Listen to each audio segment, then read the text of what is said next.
The Late Night Alternative with Iain Lee on Talk Radio. We have ways of making you talk.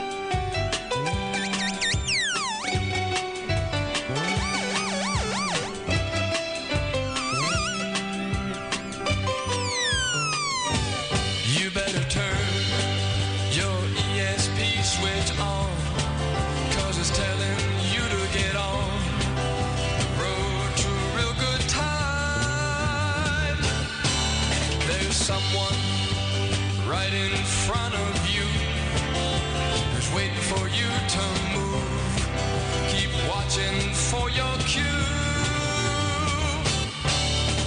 don't you feel something strange rattle in your brain?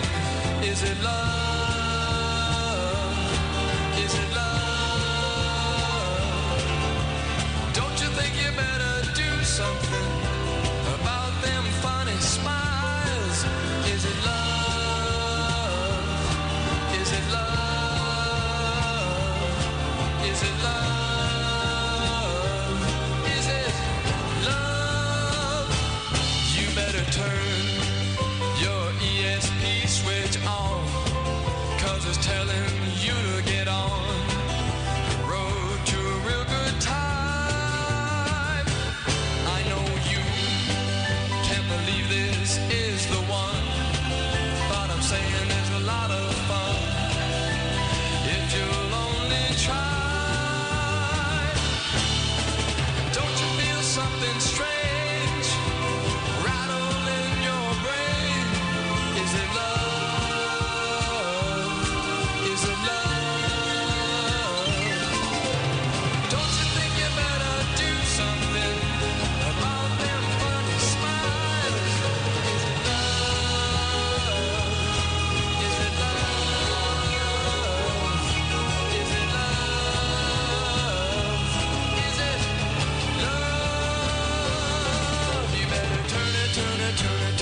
Turn it on, you gotta turn it on. Turn it on. Whoa. Whoa. Here we go, yes sir. Turn it on, you gotta turn it on. Turn it on. Turn it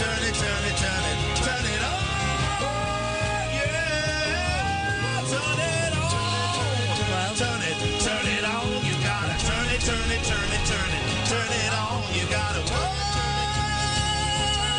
yeah, baby. Oh, you gotta bloody turn it on. Turn it. There is another option. You could turn it in. Okay, well, that's Michael Farnetti and Good Morning Kisses. We've got a problem here. It's going to go straight into the next song. There was no reference at all in there to Good Morning Kisses. Well, it was a beautiful song, and if you follow his instructions and turn it on, then you're going to end up with Good Morning Kisses. Oh, I see. So, good. That's from the album we were playing yesterday. We're going to be playing songs from it all this week. But I cannot tell you what the album is called because my computer has just crashed. Good evening, dear listener. Late Night Alternative. My name is Iain Lee. What is? Catherine Boyle. Yes, that's what I'm talking about. Oh dear. First, What's the matter? Sam, could you do me a favour? That first text that we've got there, could you phone him up and see if he wants to come on the air and talk about it, please? Would you mind just giving him a little call? He could be a little bit upset. Let's see if he answers first, because the first text is bad news. Oh, really? Is bad news. Let's just see. Alan, we're going to come to you in a second because I want to find out the latest on your mum. I was thinking about her this weekend, but I really want to see this texter. Is he going to come on, Sam? He's doing it. Guten Tag, Henry. How bist deine Examen? Wie geht's? Shit. Oh, scheiße. You could at least say that in German. Oh, yeah. Not good. You did. It was. I've got a text that just popped up as soon as we started saying, "I failed my German. Kind regards, Henry." What the hell happened, man? Well, I opened the page. Weather came up. I haven't revised. Weather. And there we go. Story of my life. Done. So it's a good start to the GCSE season. Did you even write anything down, or did you just go, No, I don't fancy this. Well, I remember Donna and Blitzen, obviously the reindeers. So that's Thunder and Lightning, and then that's it. That's all I remember. Listen, I don't want it to sound like we're making fun of someone doing bad in a GCSE exam. We spoke to Henry yesterday. I mean, let's be honest, Henry, the outlook wasn't good for this one, was it? It wasn't. No. We move on. We strive for success. Do you know something? Actually, sometimes these moments create the funniest stories, and I'm glad you're laughing about it already. It kind of reminds me when my mate Corin came out of our Spanish exam, To the Econ, yeah, and he had been given the task of saying that he wanted to go into his restaurant, and he had to say, "I would like a table next to the window with a view of the bull ring." Flipping heck. Mm-hmm. So he said, he remembered quiero, which is I would like, and he remembered a was una, and then it went pear-shaped. Oh. Quiero una windola. Windola. Oh, no, a tabla, cerca de la windola. Oh, windola. Con vistas a la bulleria. Oh, yo. I mean, you know, in those moments when you reach for inspiration, sometimes you go right and sometimes you go very wrong, but it's always hilarious. Yeah, exactly. Henry, I failed my German GCSE twice, and look at me. I was once a successful broadcaster, and now I do reality TV shows and do quite well out of them. What's up next? What's the next one? Next one is geography on Tuesday. All right. Followed by English language. Okay. So I'm happy with those. Are they on the same day? Yeah. Oh, mate, that's a brain buster. No. Are you allowed to take sweets in anymore? What? No way. We were allowed to take sweets in. Yeah, we were allowed to take sweets in as well. Look, we're not allowed to take water in, I think. You're not allowed to take That water was in? the only time we were allowed to take water That is in. against, well, this is why I voted Brexit, because I think it should be illegal, but that is against the European Constitution. You cannot deny anybody water. Even prisoners, even like murderers, mass murderers, cannot be denied water in an exam. Really? Yes. Well, I think it's like, it might take a late... I don't bloody know. I'm sick and tired already, but... There's the attitude. Henry, you sound so much like me during the exams. Listen, man, do your best. We've got our fingers crossed for you, brother. And listen, if it doesn't work out this time, you can do them again. And if it doesn't work out, some people aren't cut out for exams, and a lot of really successful people didn't do well. But you know what? I got faith that you're going to be able to turn at least some of these around and do yourself proud. Appreciate that. Give us a call, Henry, and let us know how it goes, mate. Go on, what were you going to say?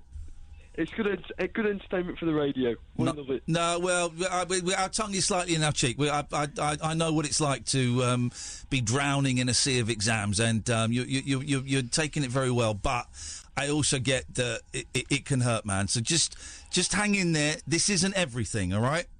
Yeah, cheers, fella. Thank you, Henry. We'll speak soon. He's got a very wise head on his shoulders. Poor lad. I remember that feeling of I don't function in exams. I don't understand...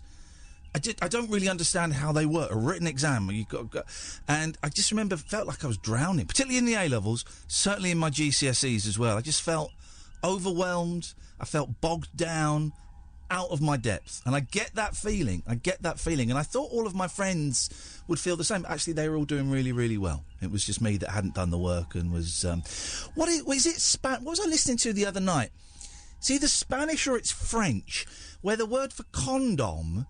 is almost identical for like chicken or something. Someone ordered... No, it's not. You're thinking of the word for knob. No, I'm not. In Spanish, it's pollo is a chicken and polla is a penis. No. I made that mistake. Okay, well, yes. In front of a family. Exactly. I said that's all we ate in our house. So the boy had to do his trousers up and get a chicken. No. I'm not making a mistake. There is... What's condom in French? Préservatif. What's condom in Spanish? Preservativo. What's condom in Italian? Don't know. Okay, well, in one language, condom is like a food. It's like a food, and you one subtle slip of the tongue, and you eat it. Well, actually, there's never a truer word said in jest. Alan, how's your mum? It's not good, Ian. Oh, mate, God, I was thinking about her this weekend because she was taken poorly. What's going on? Well, she was in the ward over the weekend. Yeah. And then last night she took a turn for the worse. She was taking critical care, and it was that bad we nearly lost her. Oh, mate, I'm so sorry. My dad said it was full with us. We've had to call all the brothers up. Robert came down from Blackpool anyway to visit anyway. Yeah. Stephen had to come up from London. Yeah. Paul had to come from Blackheath. Hang on, Stephen and Paul. There are more Caddick boys. There's 4 of us. I don't think I knew this, Informazione. That's incredible. And what happens when you all get together? Is there like an explosion? Does space-time continue and rip?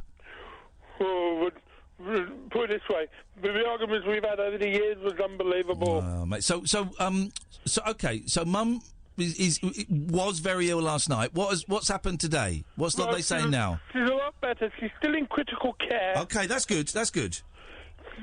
But she's talking, but she had to have an intravenous drip to get rid of the water on the lungs and all that. Yeah. And build up the carbon dioxide and the oxygen. Okay. To help her breathe in. Okay. Well, listen, if she's in critical, that's worrying, but that's good, because that means she's being monitored every second that she's in there. You're on the other ward and, you don't get such close attention. So if she's in critical, she's getting the best treatment, and she's got someone watching her almost every second, all right? Yeah. So that's good. So what they want to do is they want to get her strength back up a bit. They want her to rest a bit so that they can then move her into another ward. I'm really sorry, Alan. How are you doing with all of this? It must be tough. I'm bearing up, mate. Okay. All right. Well, listen, I was thinking about your mum this weekend, and I wish you all lots of luck, buddy. Thanks, mate. And Bernie sends her best as well. There you go. Well, in fact, that's Bernie works at WM. Thank you, Alan. Nice one. Poor old mum. Poor old mum. I told you I walked out of a meeting about my mum today. Oh, dear. Care home meeting. Well, it was the social worker, and it's to talk about her care plan, which is not connected with when she went missing. And then I just saw a bit of paper, and I went, what's this? And they'd done an assessment on her the 24th to see whether she is capable of going out on her own. She went out with some people to see if she was capable of going out on her own. Is that before or after? This is after she went missing. And I went, what's this? I said, why have I never seen this before? Why wasn't I told this was happening before it happened? Why is this actually full of lies? The report said that she's fine going out, she's good at steering, she knows not to go near the road, and I said, this is nonsense. I've been out there. She's a terrible driver. When she came into the meeting, she banged into the table. She couldn't stop in time. She veers towards the road. When she goes up the curb, instead of going for the dip, she can't see the dip. She goes up the curb, which tilts the wheelchair.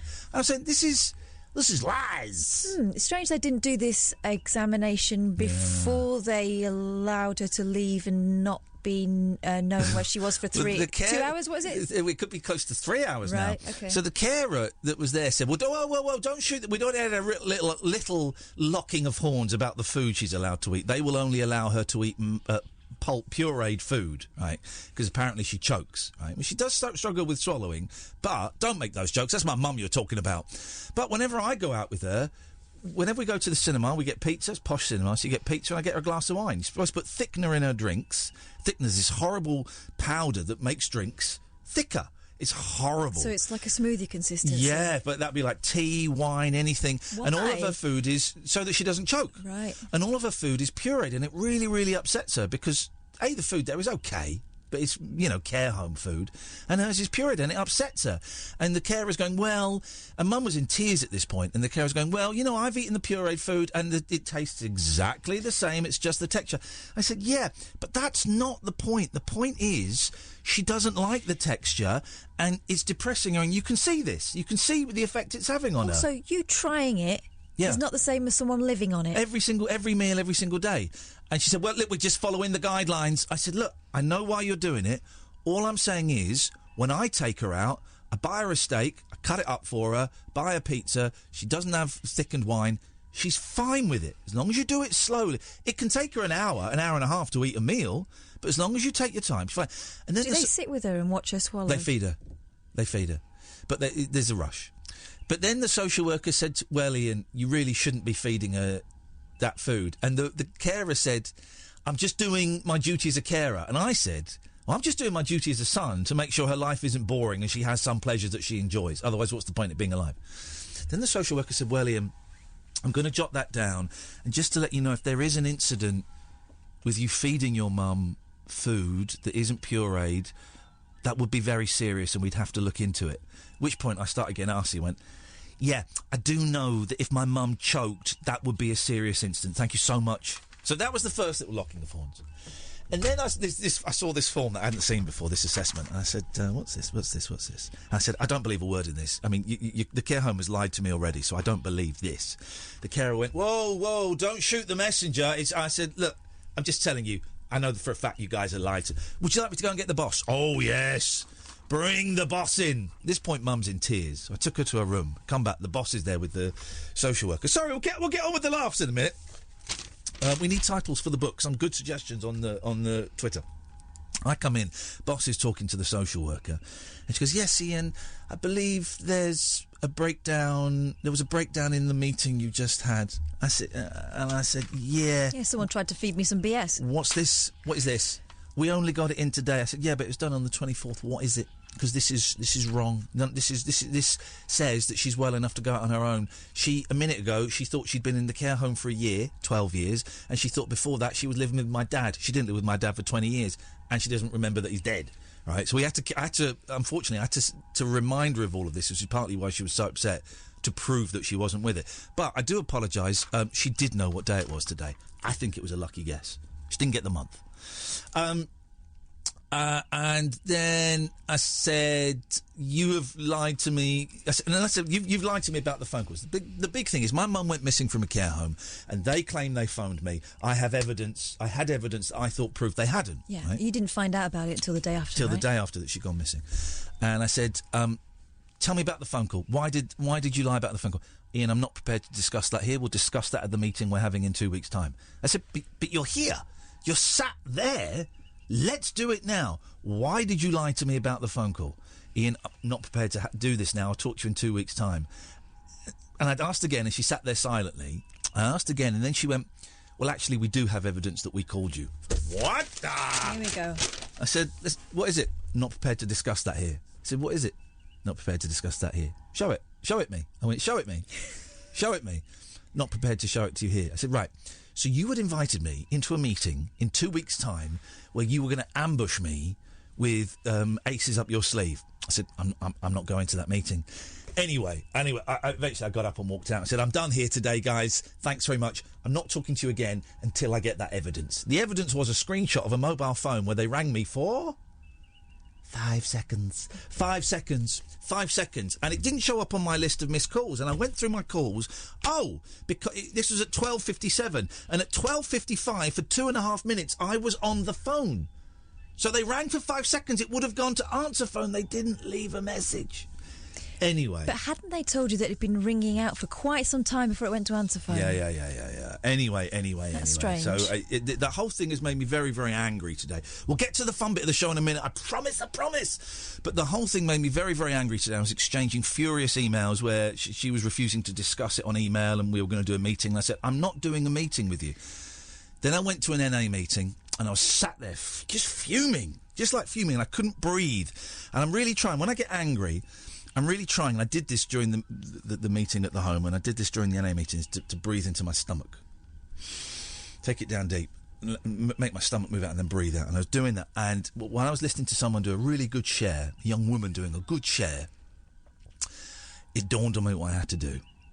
I had to go and bomb the care home. I'm joking. I had to go and push dog shit through the... No, I'm joking. What I had to do was, I had to take a step back. They are not going to apologise for what they've done. They are not going to admit they have done anything wrong. They are not going to admit that phoning me for 5 seconds and not leaving a message when they'd lost my mum for probably about 3 hours. And they're not trying your sister. Yeah. They're not going to admit to it, because as soon as they say sorry, or as soon as they say we did it, well, then they're open to litigation. And they can't. So, and Catherine and I, when we were at the BBC... we were talking to these kind of people in charge of care homes, hospitals, banks, trains, councillors, MPs. We were talking to these kind of people, and you get nowhere. You get absolutely... We had care home people on. You get nowhere. There's a script that they follow very, very carefully, yeah. And they know that there are certain words they can't say. Lessons will be learnt. We are really looking into how we move forward. We're sorry you felt this is something that happened. They don't say, we're sorry this happened. So what I've done, I've done the big thing, right, where I'm not going to go to their meeting. I'm not going to go to their meeting because it's pointless and I'll get angry. We'll get angry. I also think it's tricksy. Yeah. Keep it all in writing. Yeah. So I wrote a really long email, which Catherine tidied up for me a little bit, basically saying, I'm really unhappy with the way you've handled this. I think you have handled this terribly, and I think you've made the situation worse. That you have broken the trust that my family have in the care home by losing my mum for 3 hours and downplaying it. If you look in your heart, you will know that a 5-second phone call is inadequate and is shocking behaviour. So what I want to know is, and I had to, all the stuff I want to know about the 5-second phone call, all of that, just letting it go. Just letting it go, because they're going to cover their asses. We're going to run around in circles. So I just said, how are you going to rebuild the trust? How are you going to stop this happening again? That's why I've got to focus on those two things. And it's really tough. It's really tough when you're so angry, righteously angry, right? Because she could have been killed. She could have been killed. Right when you're so righteously angry, to actually let go of all the stuff that you can't control and just focus on the really, really important bit. And so I've let go of all of the minutiae about who phoned when, even though they've lied. I'm letting go. You can still hear I'm still holding on to it. Letting go of all these little bits and pieces and focusing, right, how do you stop this happening again? How do you build the bridges between your company and my family, which you have destroyed? That kind of reminds me of some advice that a friend of mine was given, and this is years ago, but it just stuck in my mind. Yeah. He went to marriage guidance, and he said that he and his wife had been arguing a lot, arguing all the time about everything. And the counsellor said to them, "You've got to decide here whether you want to be right and win and crush the other person, or whether you want to sort it out." No, that's it. I was trying to win. An unwinnable battle. I was trying to... And listen, and I don't want Mum to get turfed out of there. As we know it's happening with Jerry. Jerry's just messaged he's not in a good way tonight, so he can't phone, but he can type. Jerry's getting turfed out of his care home because he complained. I've also written in the email, I want assurance that she will not be moved from this care home because of my complaint. Yeah. That's it. You've got to keep your eye on what the goal is. Yeah. Do you want to... Is the goal to win? Sadly... Or is the goal to sort things out for your mum? This is one of the better care homes. And listen, when Mum's dead, I'll go and tell them all to F themselves and say what I really think before I walk out with my head held high. But at the moment, got to keep it staunch. Onwards and upwards. And thank you for your nice tweets about that, because it was a really emotional day today. But I think I handled it in a way that my mum would be proud. And also I've learnt a lot about myself and about anger and about choosing my battles, really. I've learnt a lot. Right. 0344 499 1000 is the telephone number. We've got to come up with a name for the book that we are compiling. We'll tell you more after this. Moonlit musings from mums, madams, and meat packers. Oh, never mind, I must have misheard. The Late Night Alternative with Iain Lee. The station's brilliant. On Talk Radio. So we're doing... Oh, water, excuse me, thank you.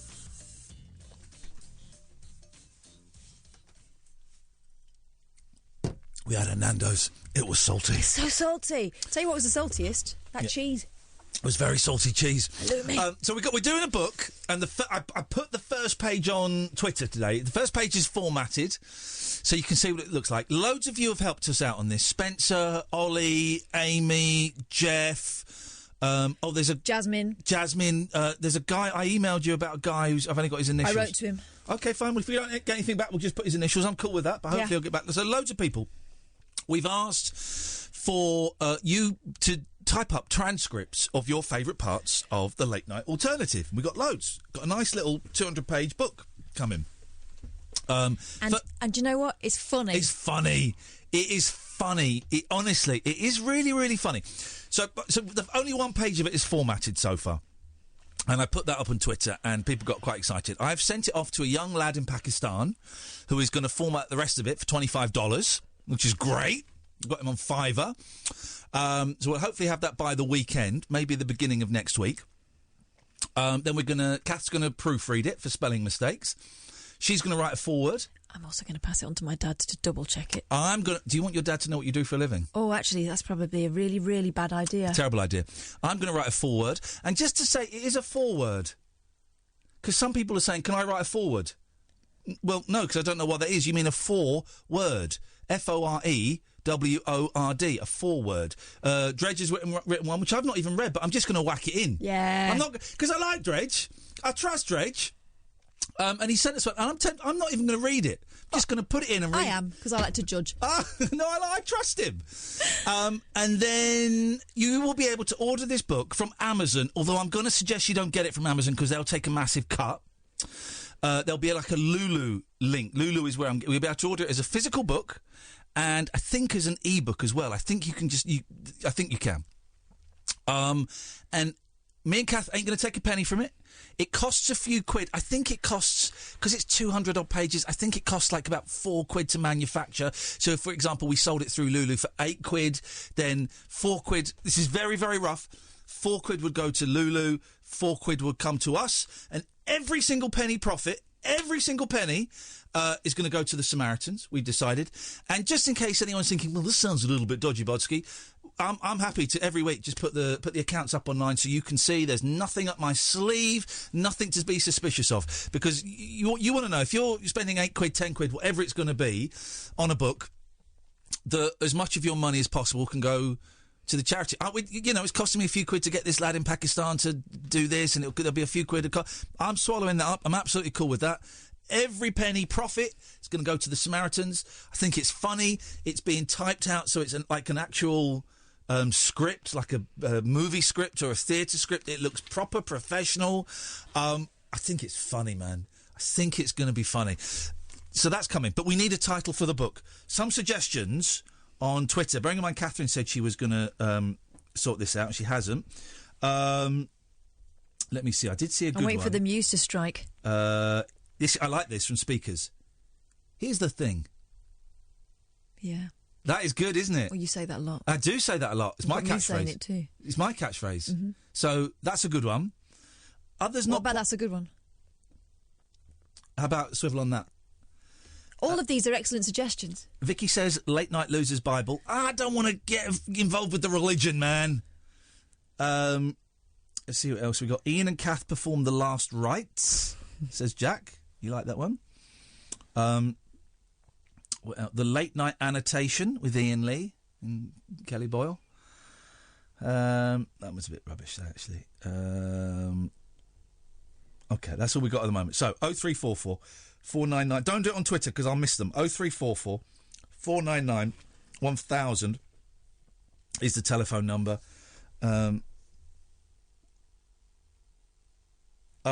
Lely says, I'm still laughing about the Anja Dickinson gag from Kath last night. Class. It was an excellent... Third class. Last bit of gag. selling, then we're going to talk to Jerry. 0344 499 1000. You have got 1 hour and 28 minutes to buy some merch from our merch store, Late Night Loser, Rabbit Hole, Iain and Kath's Motorcycle Club, and claim a free laminated Late Night Alternative membership card. At midnight, any orders after midnight won't get the card. At midnight, it stops. Okay, guys, it stops. And thank you to everybody who's bought stuff. Your support has been incredible. And every single penny of that goes split between me, Kath, and Scott. Not one penny of that goes to charity. Not one. Some of it goes to the tax man, unfortunately, but not one penny of those merchandise, of the clothes money, goes to charity. 0344 499 1000. Good evening, Jerry. Hello. Hey, it's Jerry, and we can understand what you're saying. How you doing, man? I'm doing that. That many times stuck so much like me. Your mum. Hang on. Did you just say that lady shits in your sandwich? No, it tastes better too. It tastes better. The sandwich is drying. Try cocaine, just... Try cocaine?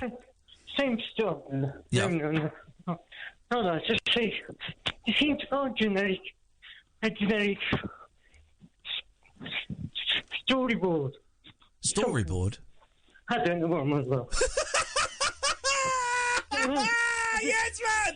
At last he admits it! At last Jerry admits it! Well done! I don't know what I'm talking about. Oh, okay, so I'm just taking my drugs. I was knackered 10 minutes ago. Do your drugs wake you up? Hey, just they're up for that's what they like, probably. Yeah. They're up for them off my face now for a couple of hours. And it's dying, but I get me large battery. More do. Huh? Oh no, that's same old stuff. I told them, don't get lost. Try to get me on pureed diet. What's He's saying they can get lost. Try and get me on a pureed diet. Yeah. It's disgusting. It is disgusting. Here's the thing: she's been assessed that she has to. If you spend the time with her and you cut the food up small enough, she can do all right. Sometimes she gets it a little bit stuck, and you have to give her a little whack on the back. But that's it. And they honestly, the look of disgust and contempt they gave me when I dared suggest that I take her out for a steak. It was, and I've had that before. I've had them tell me that before when I took her out for a meal. What are you going to get her? Probably going to get a steak. Oh, she can't eat steak. Yeah, it'll be fine. Yeah, should we make up a pureed meal? I said no. I'm going to take her and get her a steak. She likes it.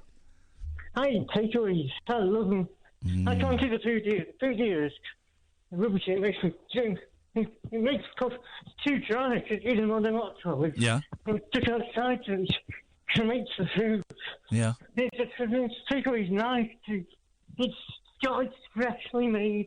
What kind of takeaway are we talking about? Chinese? Indian? Pizza, any takeaways. Pizza? Pizza, and pizza's nice. It's you any time. Pizza can be a little bit tricky. I like pizza, but I've had too much pizza recently. I think I'm a bit pizza bored. No, what I'm saying is you take on pizza and got to be civilized. No. You never chase on that. Never chase on anyone's food. Never chase on this. Yeah. And secret reports don't go there. That's the amount of times I find to come across things if you shouldn't do it, stick on my file. Yeah. And then take them out before they give me a file. And I've got this out to him back. Did you get into the care room? Jerry, I'm going to cut you off now, mate. I go through Up your bum. 0344 499 1000. Am I the only person? I think I'm the only person on the planet that's actually excited by the trailer for Sonic the Hedgehog. Everyone else thinks it looks rubbish. Oh, it looks rubbish. Sonic's teeth look rubbish. What do you know about Sonic's teeth? Oh, Jim Carrey looks rubbish. Well, no, he doesn't. Doesn't look like anything like him. Yeah, because it's an origin story. It's Jim Carrey is mid to late 90s wackiest. Oh. But as an old man, I didn't like 90s Jim Carrey, but as an old man, I think I'm going to like it. The trailer looks... Screw you, Sam. Screw you, listeners. The trailer looks awesome. The trailer looks better than Detective Pikachu. Oh, well, I mean, that's not tricky. It looks better. I haven't seen... It looks... Oh! I haven't seen the trailer for Sonic, but I have seen the Pikachu one, and I did think, it's a bit knowing, isn't it? I got a message that will mean nothing to you, Catherine, probably. Excellent. But will mean something to people who used to listen to me about 12 years ago. I think I've got this right. Do you remember, dear listener, when I was at LBC, someone would phone up and go, Iain, it's Darth Vader. Hi, I'm going to kill you with my stormtroopers. Do you remember that? Darth Vader with an echo, and he was just him talking into a saucepan or a teapot. It's a teapot, I think it was, with a northern accent. I got a message a few weeks ago. He passed away, that guy. Oh. Yeah. I think it was that guy. And I can't remember where I got that message, and I didn't reply, which is really, really bad of me. But I thought it was really nice that they got in touch. So, yeah, anyway, sorry to just popped into my head that when I was doing that. Sonic, the movie, looks fun. I'm going to go and see it. I'm backing, and bearing in mind, out of the two movies, I'm backing Sonic the Hedgehog, the movie. Bearing in mind, I backed Jason over Kylie. I backed Betamax over VHS. I generally back the wrong horse. But this time, I think I'm right. This time, I think that Sonic the Hedgehog, the movie, is going to be the one. Okay, you heard it here first and last. 0344 499 1000 is the telephone number if you want to give us a call. This is the Late Night Alternative, weeknights from 10 with Iain Lee and Catherine Boyle on Talk Radio. Experience the unconventional. Hello? The unpredictable. Don't you think that's a bit weird? And the completely unorthodox. It was my birthday. With rule-free Iain Lee. I was just trying to generate a bit of content. The Late Night Alternative with Iain Lee. Hate alarm clocks, hate going to work. On Talk Radio. 0344 499 1000. So, I was told about this guy on Periscope, right? Who told me? Someone tweeted me earlier, and I saw that, saying they're the best periscoper ever in the world ever. Or they're a storm chaser. Oh. And they're chasing a storm tonight. Like that Bill Paxman in that tornado film, Twister. I never saw Twister. It was bloody awful. I saw the trailer for Twister, and I felt like I'd seen Twister. I've got... You're basically watching Wind for an hour and a half. Exactly. I mean, welcome to my world. He's got a Sonic T-shirt on. He put that on quick. We were just talking about him, and he must have just put that on. I've got a... What do they call a mouth blister? Ulcer. At the end of my tongue. Oh. And yesterday... Is that from a burn off a pizza? Stress. It's my stressful life. Tell you what I'm stressed about. You know why I'm stressed. Tell you why I'm stressed. Got a cleaner coming tomorrow for the first time. For the first time since living on my own, as I have done for 3 years, I've got a cleaner coming. And therefore you have to tidy up for the cleaner. And here's the thing, right? And also leave the house for the cleaner. Well, I do have to leave the house. But here's the thing. Right, the drawing room is I feel like I've not described the house properly, right?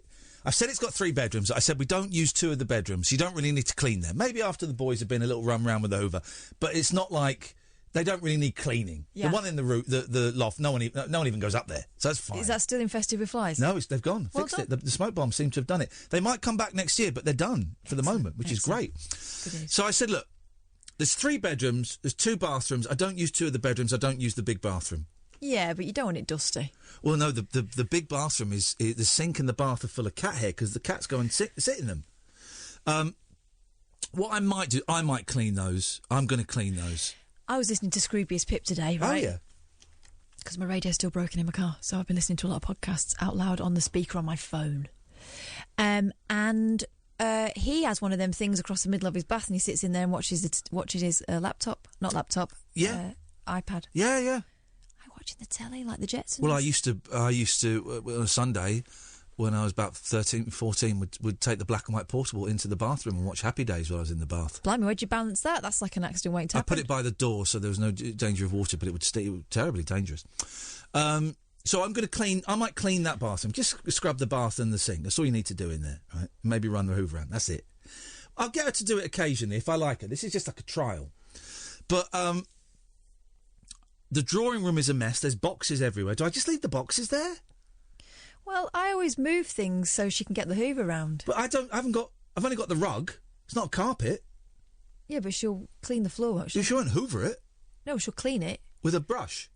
She won't mop it, will she? She might mop it, yeah. Oh, Jesus. So what do I do with all the boxes? This is why I'm mouth ulcer. Yes. Got a blooming cleaner coming tomorrow to make my life easier. It's a brilliant idea. It's what I do with all my crap when the cleaner comes round. I stick it either on the bed. Up your arse? On the bed. On the noo-noo? No, on the bed. Yes. Or, somewhere where she doesn't have to dust. So why don't you've got this room upstairs that no one's using? Why don't you whack the boxes up there for I now? might put it in the garage. But it's a lot of boxes. Anyway, I'm so nervous. It's such a middle-class thing. I'm so flipping nervous about the cleaner coming. So this is why I've got this mouth ulcer. But the point of it was, it's right on the tip of my tongue, right? And it's big. It's a big one. Let's have a look. Oh, I could see it from here. So yesterday, I spent a long time trying to bite it off, trying to put the mouth ulcer. Don't do that. Everyone's pulling faces. I'm like that. Are you hard in the SAS? Are you? Do you get hard in the SAS? I joined the SAS, and I hey, listen, I went out. So I went training with the SAS, and I got hard. I got really hard, actually. It was. I've never been so hard in my life, hanging out with those soldiers. I did some training with some. I went and met some soldiers and trained with them.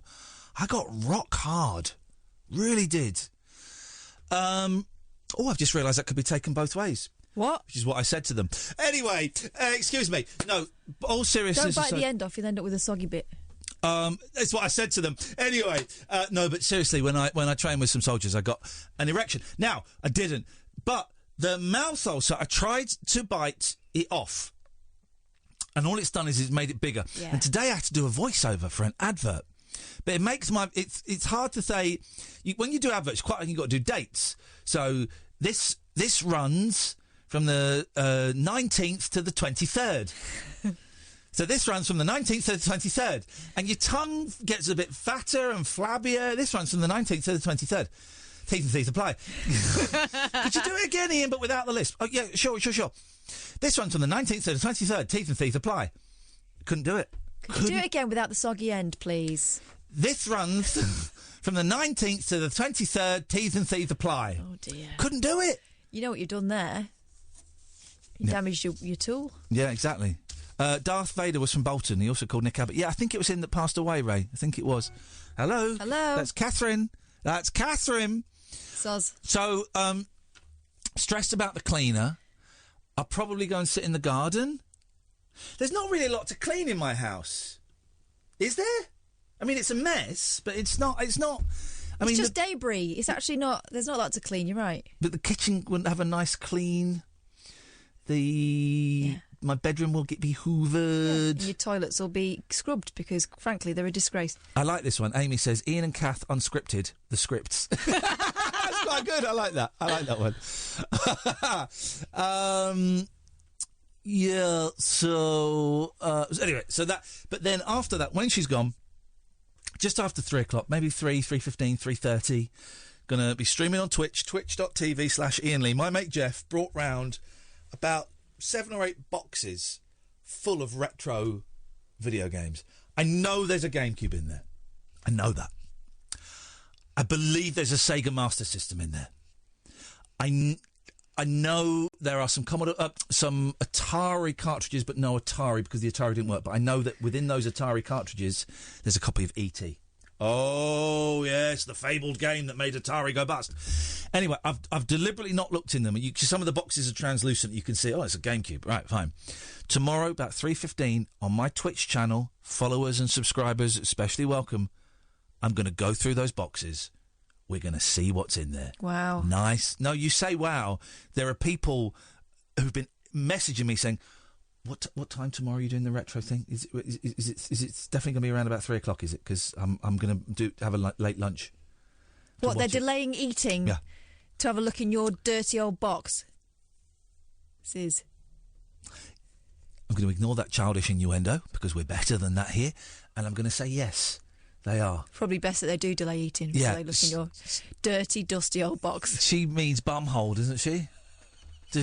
You're right. And by the way, I owe you an apology. For what? So many things, but only one I'm actually going to give you. Twitch, where they stream video games, there are a lot of boobs there. I've found them now. I'm really enjoying Twitch at the moment because I watched Limmy on there. Maybe they misheard the title of the place. Yeah. I watched Limmy on there, and David Badcock, who phones us, has started streaming, and he's very, very funny. Watching him do that.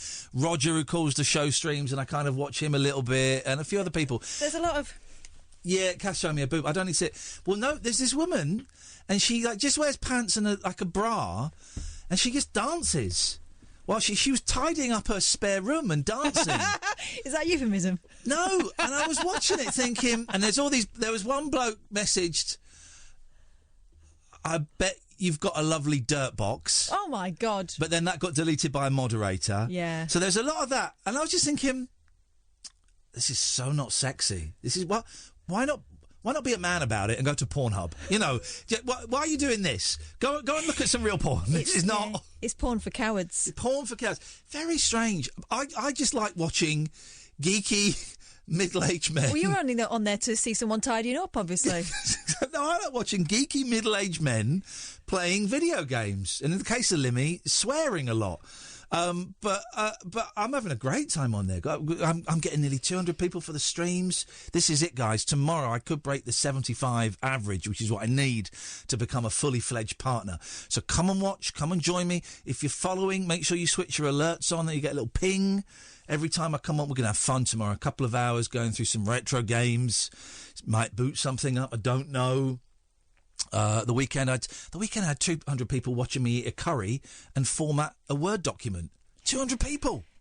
I had a curry cam set up. I had 2 cameras, one on me, one on the curry. You're saying people. I think you're mispronouncing perverts.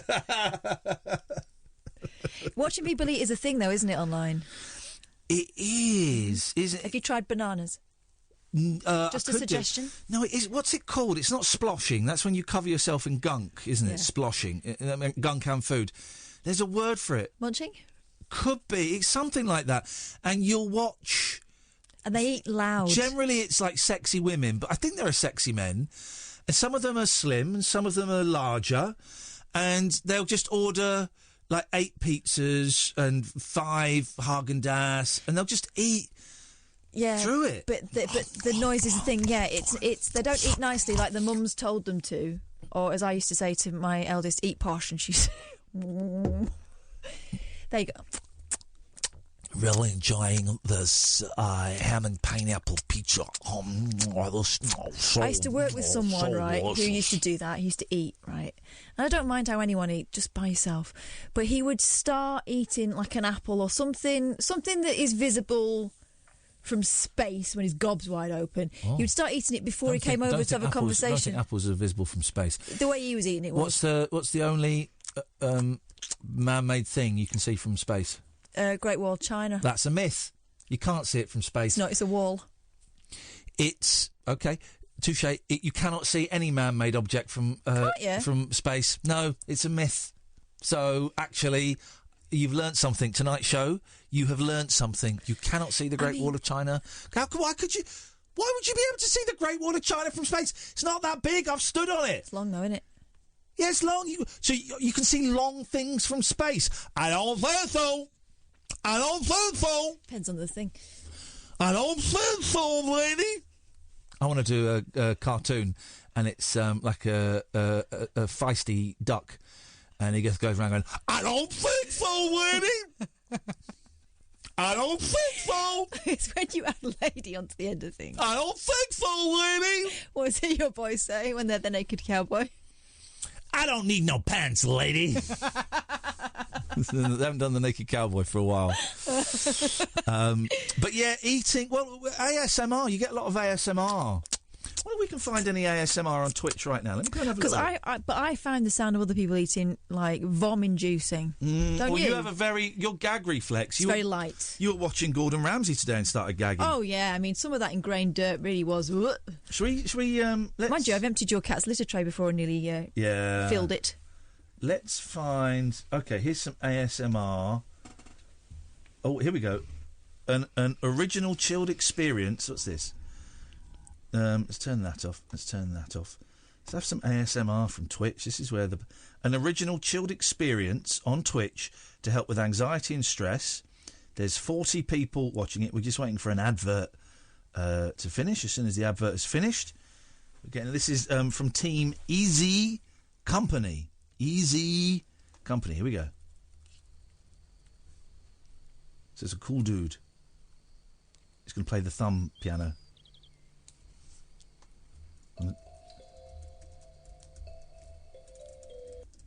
Oh, I'm telling him he's live on talkradio.co.uk.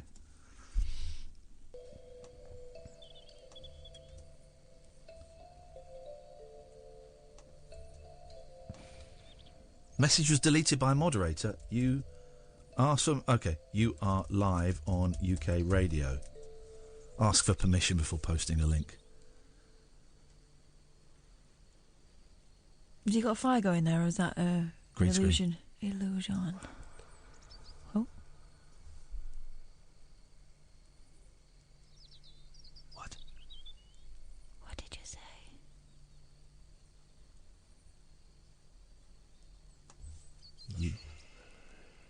You are live on Talk Radio in the UK. Give us a whisper out.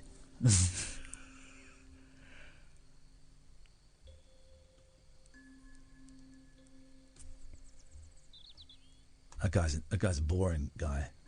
Let's go and find another ASMR. Let's go and find another. That guy's boring.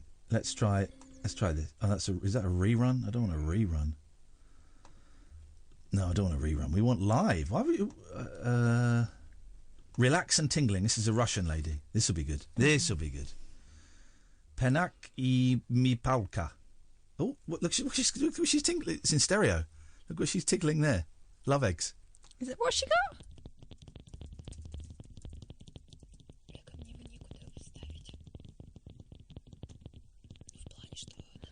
Hi, you are live on UK radio. Here's the thing that's a bit creepy about this, apart from the whispering and everything about it. Why she got like a big teddy bear in the background like she's in a kid's room? It's her boyfriend.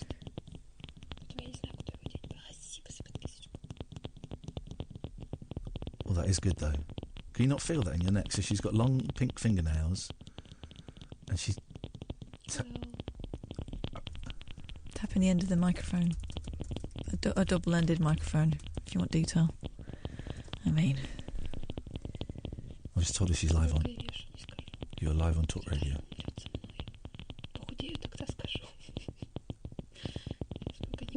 She's got 106 people watching this. Yeah, perfect. It's making my ears hot.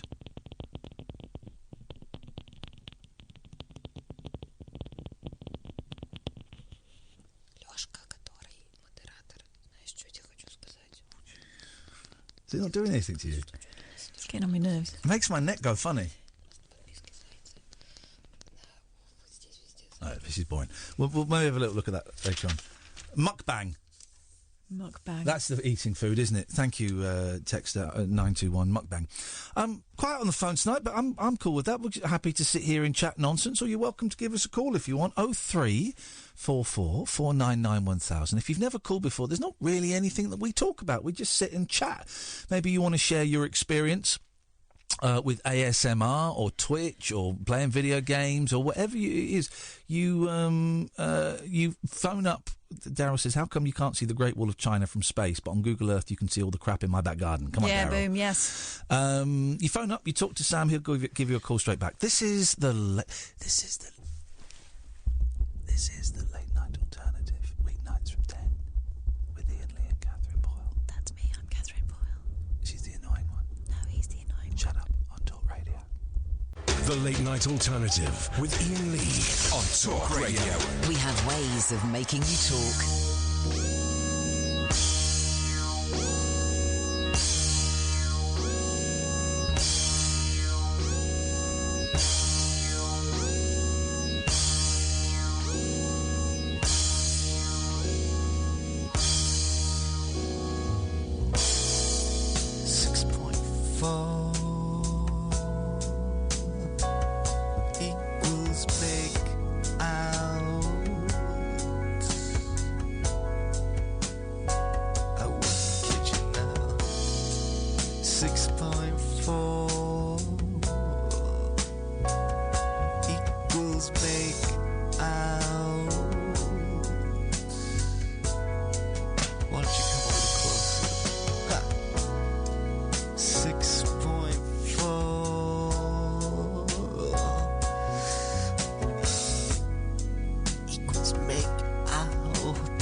Something I don't kiss on my first day, and I know you're aware of it. Hey baby, you're everything to me, but did I ever tell you I got a real crush on Karen?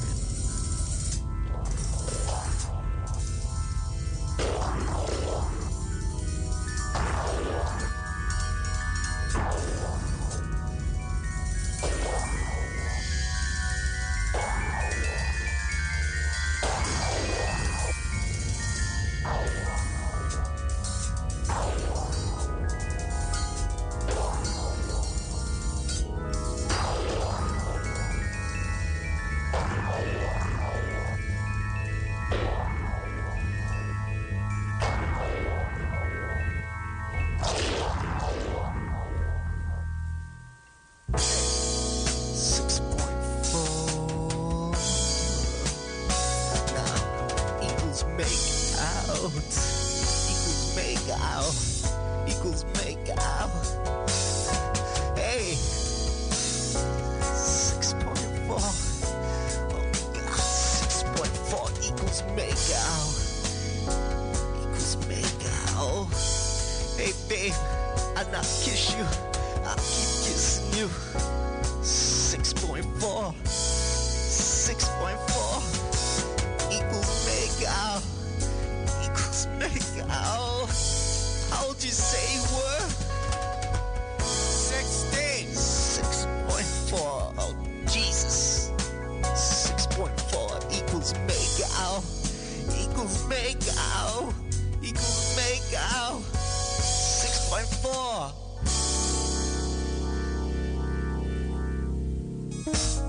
She's a real. 0344 499 1000 is the telephone number. If you want to give us a call, it's going to be one of those shows. Quiet's on the phone. Quiet. Quiet's on the phone. Quiet on the phones. Quiet's on the phone. What is this? Tea? No, that's coffee. Sorry? Just get it drunk. I'm so thirsty tonight. Drink it. Sorry? Drink it up. What? Drink the coffee. There we go. Mukbang. We're so on trend. Mukbang.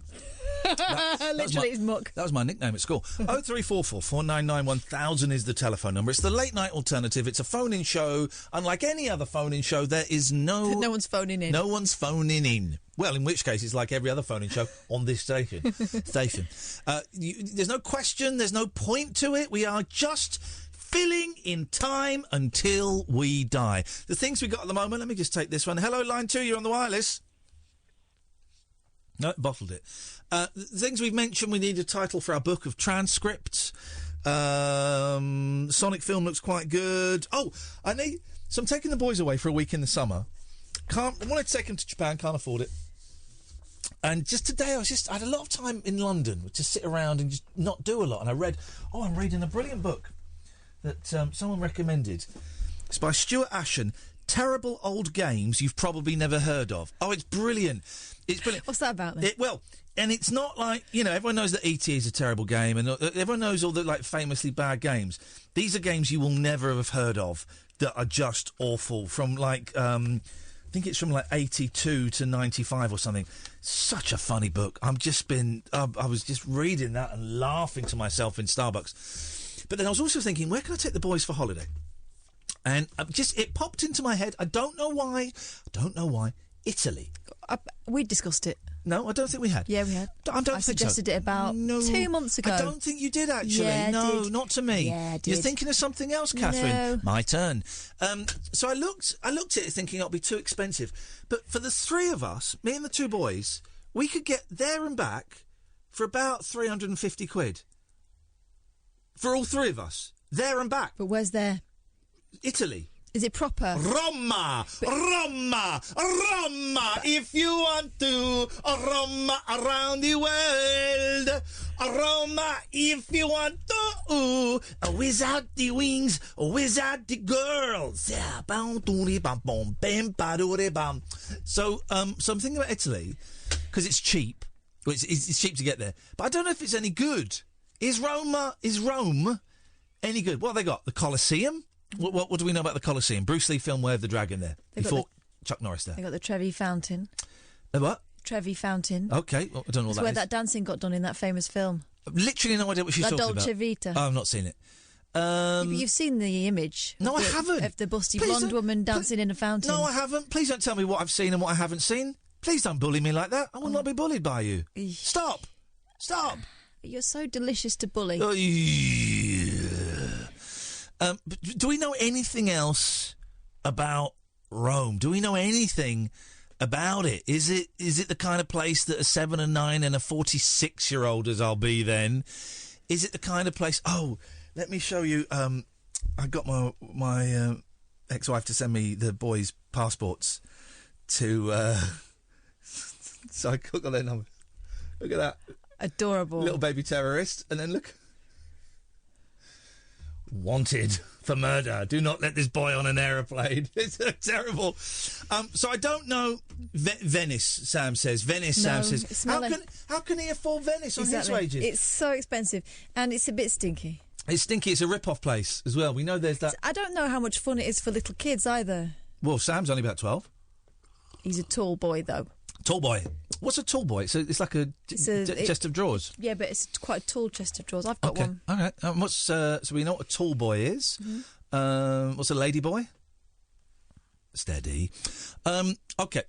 Italy, any good or not? If not, I don't want a beach holiday. I don't like beach holidays. They're going already on a beach holiday with their mum. What time of year are we discussing? Oh, I guess the first week of August is when I'm going away. If you go to Rome in the first week of August, that's when all the Romans will be leaving Rome because it's too hot. Beautiful. Okay, fine. Well, but they'll be full of pink tourists. We can handle the heat. We've got those little fans. You better pray for aircon. Okay. Let's go to Simsy. Simsy, ever been to Italy? Yes. What's it like, mate? Really enjoyed it, but I don't think the kids would enjoy it. I've been to Rome. Because they're racist. Because my kids are racist. They are racist. They both voted Brexit. Well, that's a look out. No, go on. Sorry, I'm being churlish. Churlish. What I liked about Rome is whatever corner you turn in Rome, there's something amazing to look at. Wow. However, it's a pretty dirty city. Oh, yes, man. I like that. No, not Iain. No. Calm. No. Steady. No. Yep. Lots of graffiti, lots of bin bags. True story. True story. They draw on stuff and throw stuff away. Yeah, exactly, Kath. I don't mind rubbish. I lived in Slough for a big chunk of my life. I've lived in dumps, so... Hey, that's true. But you don't live there anymore, do you? I don't live there anymore, but it's nice to visit. Maybe I'll take the boys to Slough for a week. We'll just go and stay at the Ramada Inn and... Buy them a cornetto. But yeah, exactly. Maybe that's what we'll do. Go and look at where the old library used to be and dream. Simsy, what have you got for us this evening, please? Well, I've been thinking about your book. I'd like to know more about it for a start, the transcript book. I was trying to think of a clever name for it. To do with calls, because that's what it's about, right? Yep, that's what it's about. Yeah, something like. Well, for a man who wanted to know more about the book, you sure haven't left any gaps for us to tell you. Incredible scenes here with Simsy on the phone. Incredible scenes. Go on, then you tell me. Well, it's a book of transcripts from people's favourite parts of the show, and it's calls. There you go. You got it. Yeah.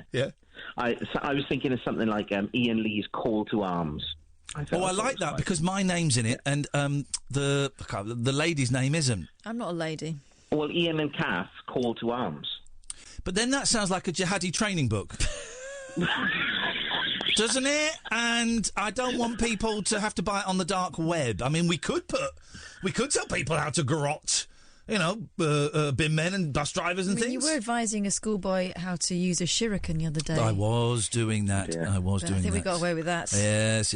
What about Iain and Kath, and then you just call it like, here's the thing? Which I quite like. Well, hang on a minute. That's your kind of catchphrase, right? Well, hang on a minute. Here's the thing. Yeah. Well, someone suggested that an hour ago. Oh, I wasn't listening. That means it's double good. Simsy is like a little title thief. This guy. I'm not. You pilferer. I resent that title. You pilferer. You pilchard. You pilchard pilferer. Dirty boy. And the other one. Yeah. I can't remember what it was. It was a good one. It sounds so catchy. It sounds so catchy, man. Something to do with calls or hanging up. Okay, how about this? 0344 499 1000 is the phone number. Here's the thing. Windy pops. A little bit windy pops. That Nandos is coming back to haunt me. The ghost of the chicken burger. The food always haunts one of us and not the other. Well, because I'm susceptible, whereas you're not. I'm the one who senses it. I'm touched. I'm blessed, or am I cursed? We just don't know. But at the moment, it seems to be in my favour. Here's the thing: is winning at the moment. Don't need to make a decision yet. Need to make a decision kind of mid next week. I reckon we can have this book done. If you pull your finger out and do your bit, we can have this book done by. This can be for sale a week Monday. Yeah. A week Monday. Yeah. What? I think we say I pull my finger out like I'm not a very, very busy woman with a busy life. I'm a busy man with a busy life, and I've spent... I was up at 7 this morning painting faces. Faces that I'd made. Well, quit your job in the circus as the clown decorator. I spent hours this weekend, literally hours, trying to format this flipping thing and not knowing anything about it and failing miserably. Yeah, not succeeding. But I tried. You want to learn to delegate? Well, I have. I've sent it off to an Indian lad, Pakistani lad. Now, excuse me, Pakistan and India. I don't mean to cause any more ructions. What are ructions? Ructions. What are ructions? Do we know? It's a word we use a lot, and yet we don't know what it means. It makes me feel like it's a word for some sort of tremor, but maybe I'm wrong. Maybe it's just because it sounds like eruptions. You probably are wrong. 0344 499 1000 is the telephone number. It's a disturbance or a quarrel. This is the late night. This is not one of our classic shows by any stretch of the imagination. This is LBC. Take a trip into the alternate reality of late night radio. I think I'm in something like the Matrix, and so are you. The late night alternative. Hello. With Iain Lee. Is there anybody out there? On Talk Radio. Hello. 0344 499 1000. So the question so far, titles for our book, please. And Italy, any good? Let's go to David. Good evening, David. Hello. Hello, David. All right. I'm very well, thank you. What can I do for you? Oh, good. So yesterday I told my 4-year-old son that I'm moving out. Blimey. Yeah. That's a big one. How did that go? It was horrendous. Yeah, I bet it was. Flipping heck, man. That's some big stuff. Yeah, it was not nice. It's one of those moments that I'm never going to forget. Yeah. It's what you do next is the key, isn't it, really? I would imagine, I think. It's from my own personal experience, is what you do next. Yeah, of course. Yeah. But yeah, I don't really know why I'm telling you this. But, no, I don't know why you're telling me, but I'm kind. No, I don't. If I'm honest, but I'm kind of glad that you are. Can I ask anything? Yeah. What happened, man?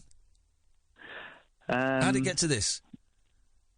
Oh, okay, right. Well, if I go back about 2.5 years ago, that's when I think I first phoned you up because I'd been diagnosed with depression. Okay, yeah. And I was doing teacher training and I quit. And yeah, so for 2 years, I kind of thought I was, functioning, getting through it. Yeah. And then towards the end of last year, my wife said that, I've not been there, I've not talked to her, I've not supported her emotionally. And I kind of realised, maybe I've not been dealing with it. So yeah, kind of December time, I started dealing with it. I went back to the doctors. I started taking the drugs, which I hadn't taken before because I thought I could deal with it without.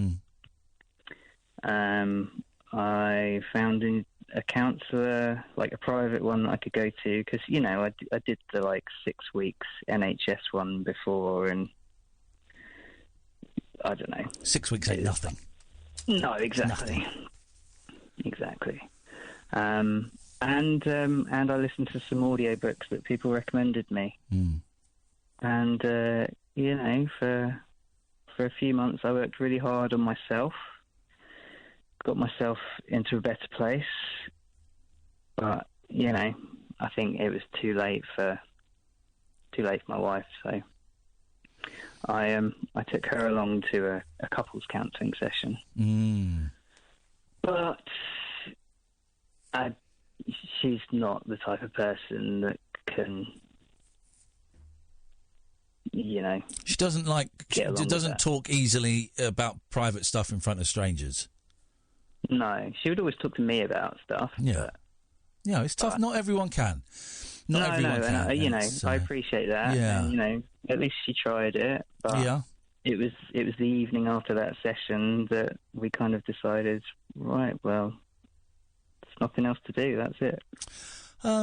I am sorry to hear that, but as someone who is a few years down the splitting up thing, and we kind of did it very, very slowly. It does get better. It does get better. It does get better. First night, have you got somewhere to live then? Yeah, well, I mean, I've still been in the family home since then, and like it's been a couple of months since we decided that was it. Yeah, but living at home's been awkward to say the least. It's no fun, is it? No. Have you got somewhere to go to? Yeah, no, I have. When do you move in there? Friday. Okay. Can I give you a gentleman's warning? Yeah. First night is effing horrible, man. Just to set you up for it, I didn't expect it. The first night, I'm not doing it to scare you, I'm just doing it so it's not a shock, and maybe it won't be the same for you. But in my experience, the first night of not sleeping in the same house as my kids was one of the toughest nights of my life. There were a lot of miserable nights after it. That was the most miserable. I've had a couple of weekends down there. Yeah, okay, all right. So, you know, kind of eased into it a little bit, I suppose. Okay. But yeah, I guess it's going to be the first night knowing that I'm not coming back. Yeah. I tell you what, my friend Andy Partridge, right, from XTC, is weird because he's not really a friend. He's kind of a friend, but he's not a friend. He's my favourite songwriter. But bizarrely, he was giving me advice through my divorce. Right? One of my favourite songwriters was giving me advice on my divorce. And he told me this thing, right? And at the time he told it to me, I thought, well, that's a load of nonsense. But it makes sense. He said, right, when you get divorced, it's like, and I'm going to use curse words. He said, when you get divorced, it's like you're stood in the deep end of a swimming pool that's not filled with water, it's filled with shit, right?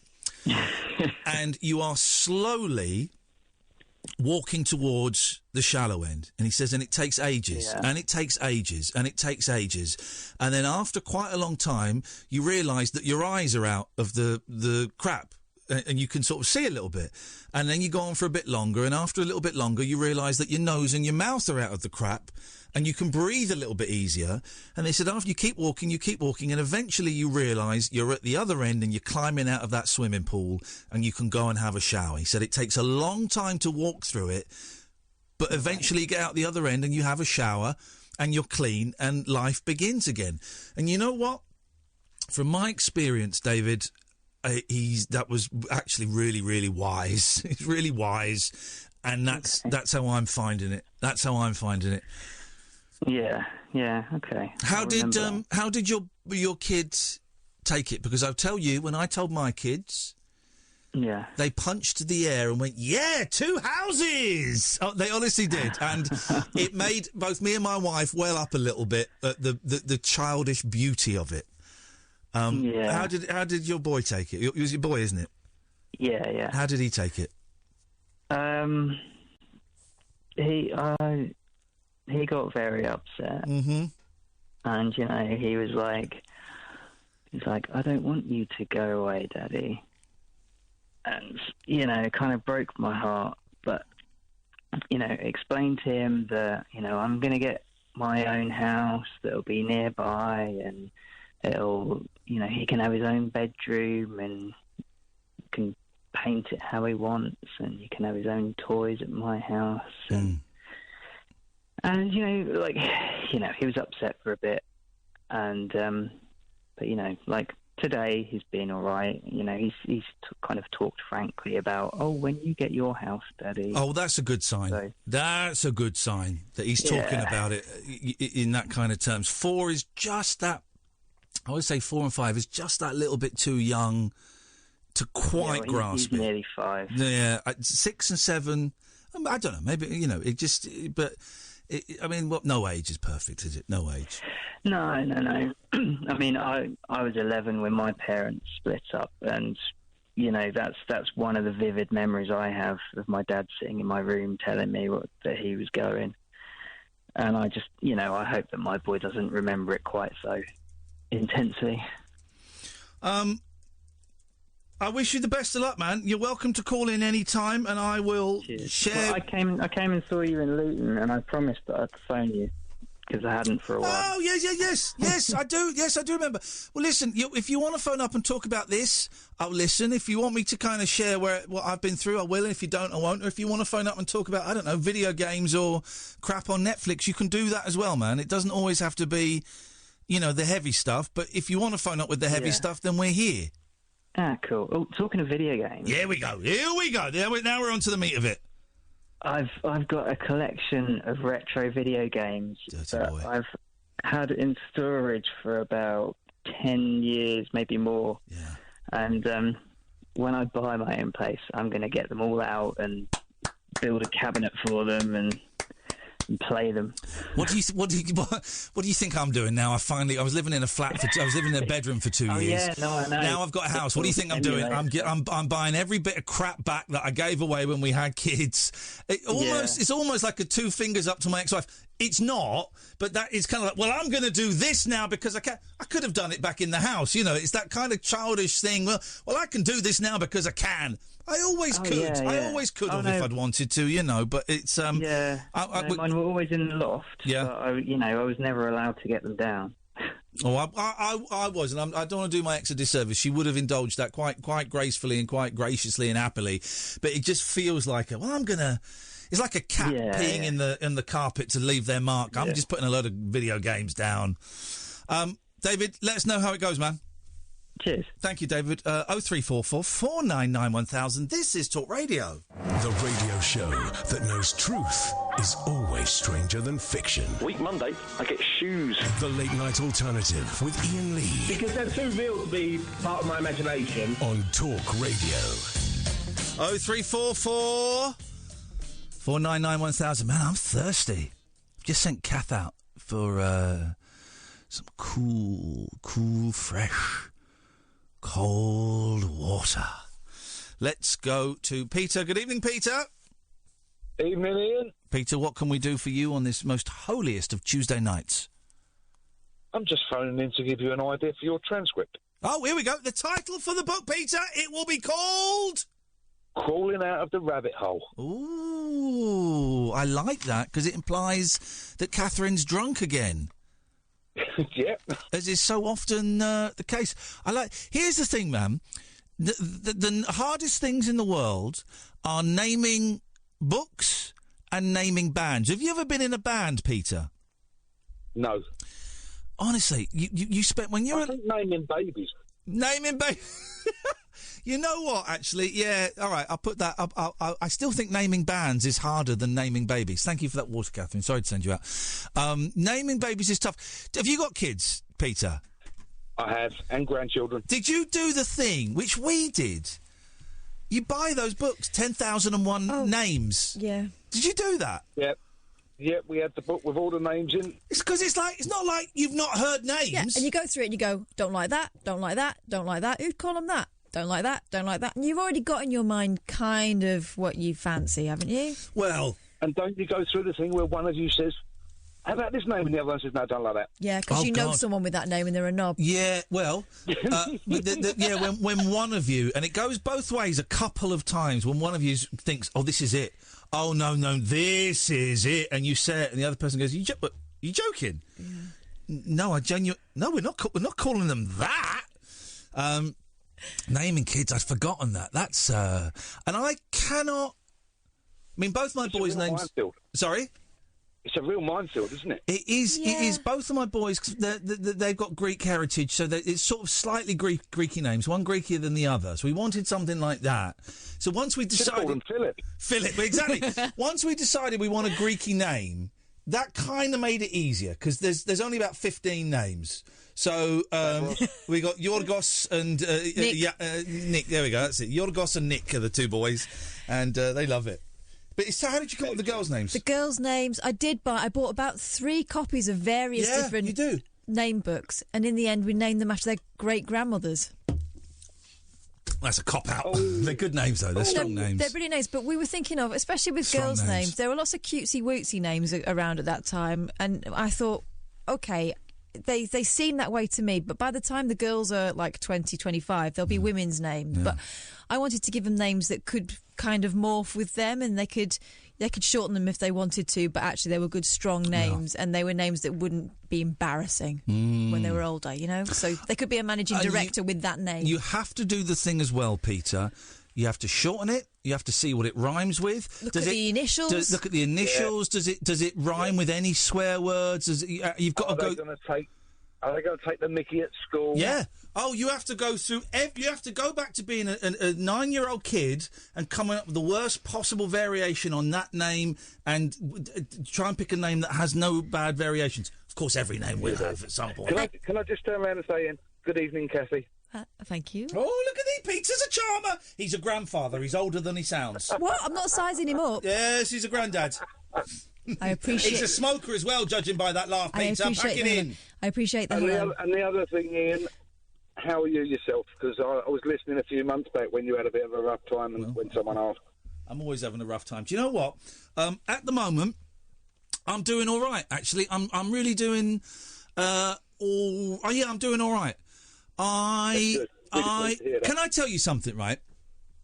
Right, my best friend is Catherine Boyle. Hey, Catherine, nice to meet you. I'm Ian. Hi. Right. And I told Catherine my biggest, darkest secret today, Peter. I'm not going to go into it on air. My biggest, darkest secret that no one knows, right, apart from a couple of therapists. And she went, oh, nice one, thanks for telling me. That was it. That was it. There was no judgment. There was no judgment. There was no, that's weird. It was like, oh, nice one, thanks for telling me. I really appreciate that. Imagine. So... I'm starting to feel a little bit of freedom. Thank you to you, Catherine Boyle. So excellent. I'm doing. Catherine. Well, here's the thing about dark secrets, right? Egg. It's got nothing to do with me, and if it helps me to understand the person I like and the person I care about, then I'd rather know. And I'm going to say it on air. My dark secret is that I plan to kill Sam in a very gruesome way. And I found that completely understandable. Yeah. She went, nice one. Thanks for telling me. Can I help? Can I help? We should all be so lucky to have a friend as good as her, Peter. Thanks for calling, man. That's all right, I've got to go. Cutting you off now. Bye. But he's cutting me off! Outrageous. Who's he think he is? He's cutting me off! Stay of him! This is it. Gee, stay there. Come to a minute. This is how we're going to make money. Just dawned on me. So you get all these books. 10,001 names for babies. 10,001 names for boys. 10,001 names for girls. 10,001 names for bands. That's what we're going to do. We're going to write, this is what we're going to flipping do, man! Right. And they get my notepad out. We're going to write it. This is out. This is the next book after the transcription. 10,001 names for bands. And we need to group them into genres. What do you mean? Well, like if you're going to do like a death metal band, you can't have it in the same category as a boy band. The boy bands are going to be something You know what? different, aren't I like it. I like your style. You've made it a little bit harder, but I like your style. No, I think it's easier. Well, it's harder. Because you just write them down alphabetically. Now you've got to categorise them. You can do that. So, this is what we're doing. This is the show tonight. Italy, any good? Names for the book, although I think... Here it goes. Was it? Here it goes now. Here's the thing. Here's the thing. Catchy. We've done that. It's going to be called Here's the Thing unless we come up with something much, much better. But now we want 10,001 names for bands. This is... thought of one. Do you want it? Yep. Greasy Wainscot. Sorry? What? Greasy Wainscot. Greasy Wainscot. I like it. That's like... It sounds to me like an old 70s sort of...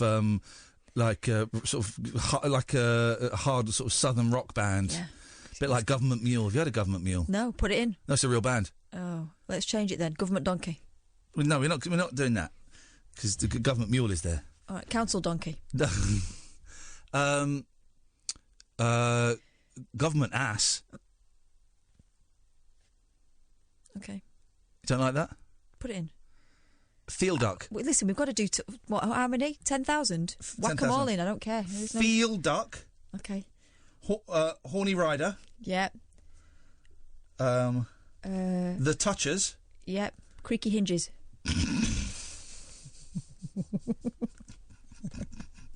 I mean, all of these actually sound like euphemisms. Bollocks.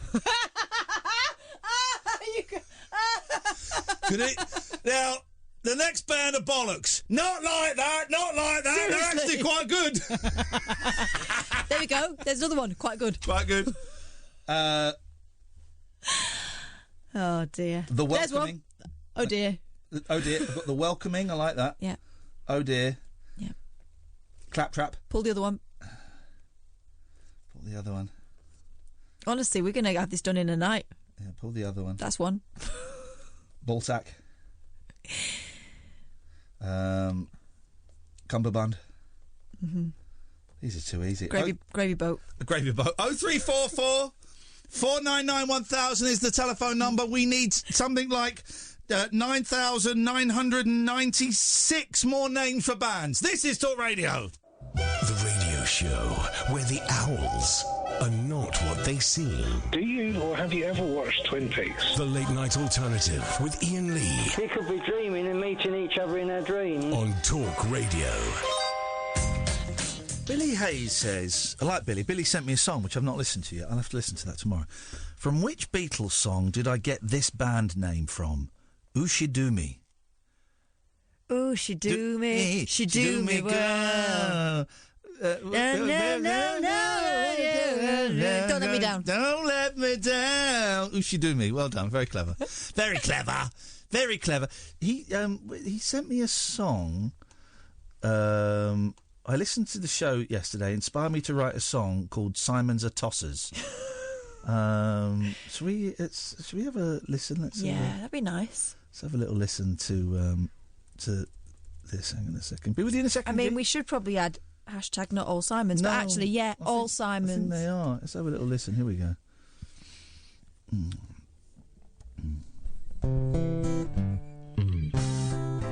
This is a song about a scumbag. Oh. Despicable human being. There we go. When I was a boy, my mother told me, son, there's this thing you should know. He sounds like Chaz and Dave. I like Billy. I think Billy's brilliant. He sounds like Chaz and Dave. Yeah, proper. On his own. Mm-hmm. There's a type of person that's going around that if he walks in the room, you must go. I mean, I thought she was being a bit strong at first. I mean, it's 1986, for God's sake. He'll swindle you out of your savings. He'll bury you right where you are. He'll take you off to the cleaners. Never buys a drink at the bar. 'Cause Simons are tossers. Bell cheese's arsehole. Okay. We get the idea. Okay. I think we get the idea, Billy. Thank you very much indeed. You don't need any of that, do we? 0344499 1000. Good evening, G. Don't encourage him, G. We will not have any of that on here. No, naughty. Oh, my word. G, what can we do for you on this wonderful... with 17 minutes to go on our great Late Night Alternative membership card giveaway. Only 17 minutes to go. IanLee.com/shop. Any orders done in 18 minutes will not get the membership card. G don't care. He's already got one. G don't care. I am number 27. Good number. Good. We're in the late 200s now. It really has been a phenomenon. I know, it's insane. Insane. Does that mean I'm an OG? You what? Literally, I'm an OG. An OG? Original gangster. Original gangster? Oh, bless him. Just say yeah. Okay. Number 27. All right. You're an OG. All right. Okay. Yes. You're an ODB. Old git. Yes. Dirty... oh, right, yes. Okay. What? Please... That knows me. Please get to the point of this call before I kill everybody. Just ringing. We had a conversation on Twitch the other day, and I told you my truth. Oh, yeah. Go on, how did that go? Yeah, I requested getting sectioned, and my psych turned round and said, no, we want to see you in 3 months. We're upping your meds. We're practically trickling them. Go away and come back in 3 months. Okay. So, do you mind me saying what you said on Twitch? You've kind of said it now. Do you mind me just... So we're talking on Twitch. Mate. When you come and watch me on Twitch, we have a little chat and I interact and stuff. We were just talking about mental health and 12-step programs and anxiety and things like that. And G shared that everything was getting a bit too much. The old head was feeling a little bit full and a bit pressured, and you wanted to go. You were going to go to the doctors the next day and see if you could get sectioned because you were struggling. Yeah.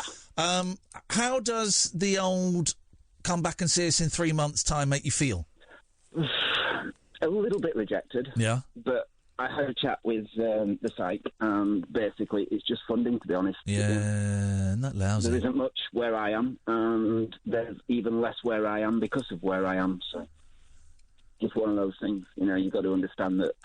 You know, it's nuts though, because if you had cancer, they wouldn't say, "Yeah, we've used up all the money for cancer this quarter. Could you come back in the summer and we're getting some new cancer funding?" Mental health isn't. Yeah, I know it's well, it's nuts in every sense of the word, and it's lousy and it sucks. And so, what are you gonna do to get you through the next 3 months? What's your plan? And just chill out a little bit. Yeah. I would say prioritise. Stuff that's important that you need to deal with. Put it at the top of the list. Stuff that you objectively you don't need to deal with or isn't important. Let it go. Like I let this thing with my mum. I let a lot of it go today because it was doing my head in, and I had to swallow my pride a bit, and I had to let go of the reins, which is tough. But actually, I feel better for it, and ultimately it will be better. You got this, man. You got you are married. She's your wife, isn't she? Yeah. So I wasn't sure if you were married or not. So you got your missus to help out when when she can. And we're here for you, man. Keep coming into the Twitch. Keep coming on Twitter. Keep phoning us up. And I love annoying you guys. Not too much, but I mean, come on, guys. Let's have a break. But hang in there, man. Can I suggest a name for a band? I bet it's going to be awful, but of course you can. I'm going to say it. I've got to say it, just for people that are listening. Bag of shite. Okay, goodbye, right, goodbye, Jim. Please never call us again. You should section that guy immediately. The guy's a scumbag. That guy is dirt. The guy's dirt to me. So what is this video? This meme? What is this? Let me go out. Sam, turn the microphone on. I want to see if Sam knows what it is. Oh, I know exactly what is going to happen. So I'm going to do something. I want to see how Sam responds to me. Okay? So, Sam, I'm going to do something. I just want to see how you respond to me. Oh. Yeah, he did it! He did it! He knows. He did it! Of course he does. He's a young, thrusting, virile young man. He's seen the videos.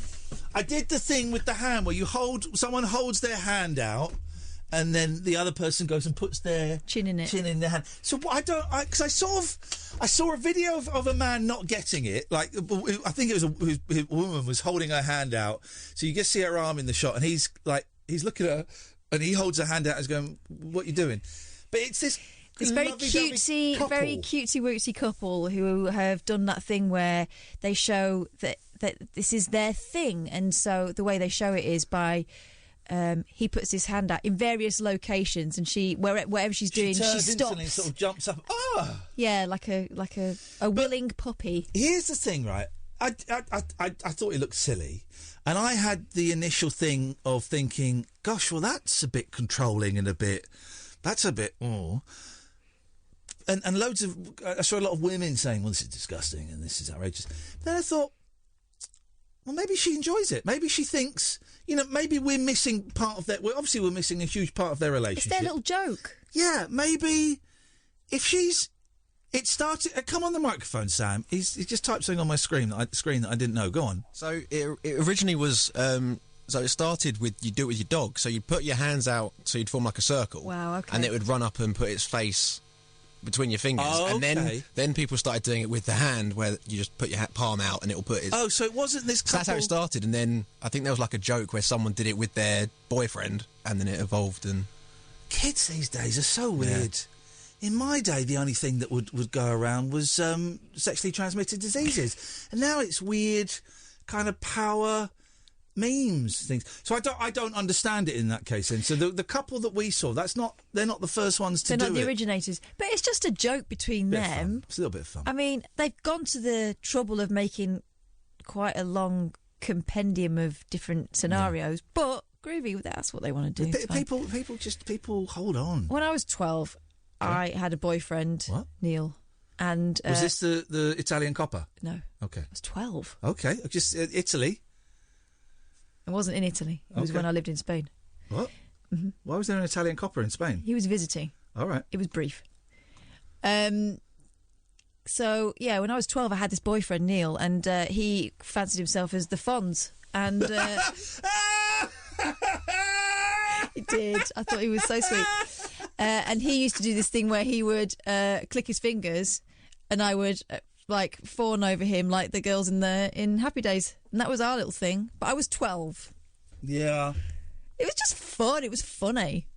And this is the thing of couples do things that would make you cringe, right? But they didn't used to video them. Yeah, or they didn't used to video and share them. Couples have nice, little quirky, silly, annoying to absolutely everyone else, little private languages. But that's what being a couple is. You create your own language, whether it's physical or verbal or whatever it is. It's your own private world. And actually, if you're honest, instead of sneering at them, you're a little bit jealous. Because you sat at home. Wouldn't you love to be in an annoying couple? You sat at home with your partner and you look at your partner and they're farting and they're watching EastEnders and putting beans in their mouth, and you think, oh, I wish I was the guy holding that camera and holding my hand out and having a beautiful young woman put her chin in my palm. My hand, chinning me off. Oh my God! And she would chin me off. That's what. See, there you go. You had to ruin it. I do ruin it. I ruin everything. That's the way. That's the way it goes. So, there's a big story. Front page of the Star today. Very, very big story.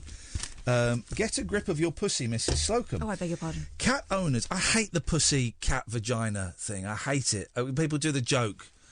You go on a show. I'm on a show about cats actually for Channel 5. Did they get me? And you're just waiting for the fanny joke. Well, did they get me? I don't think they got me to say pussy, because I really don't like it when you say pussy. When you're talking about cat and you say pussy, but everyone is sniggering because you mean vagina. But pussy, I thought was like an American term. But then Mrs. Slocum's pussy was her vagina in the 70s. An old lady. So the biggest two gags in the 70s were both in the same sitcom. One was an old woman talking about a saggy old vagina in a department store, and the other one from the same programme was a promiscuous gay man looking for sex with straight men in a department store. I'm free. That was what it's about. It was about gay sex and old vaginas. Disgusting. Titter. No, it wasn't. No, that was never mentioned. But in Spain, it's not. It's not a pussy. It's a rabbit. What, the old Nunu? Your foof, yeah, conejo. Cats should be locked up to stop them killing Britain's bird life, campaigners say. Campaigners are wrong, because it's the circle of life. It's nature. It's nature. That's how it works. Oh, can we try and get Chris Packham on the show? Didn't we try before? I don't know. I like him, and he's getting some quite nasty bullying. People leaving stuff at his house, and he's handling it with a real dignity. Now, he says, and it's been suggested that Greta Thunberg, they're both got Asperger's, I think it is. And he said, because of the way, and I know Asperger's is different for everybody. He says that because the way his Asperger's works for him, he's not affected by bullying. It doesn't register with him as bullying. And so he said, now, I don't know if that's true. I don't know if that's him putting on a brave face. I don't know if that's true. It can't be true of everyone with Asperger's. I don't know. If anyone knows more about this than me, because I saw an interview with him, I thought, oh, that's really interesting. And then I saw someone suggest the same about Greta Thunberg, that the reason she seems, at the young age of 16, impervious to the awful abuse that she's getting online, people calling her parents Nazis, people saying she should be hanged, people saying she looks like all kinds of horrible words for having learning difficulty. Oh, it's awful. Awful.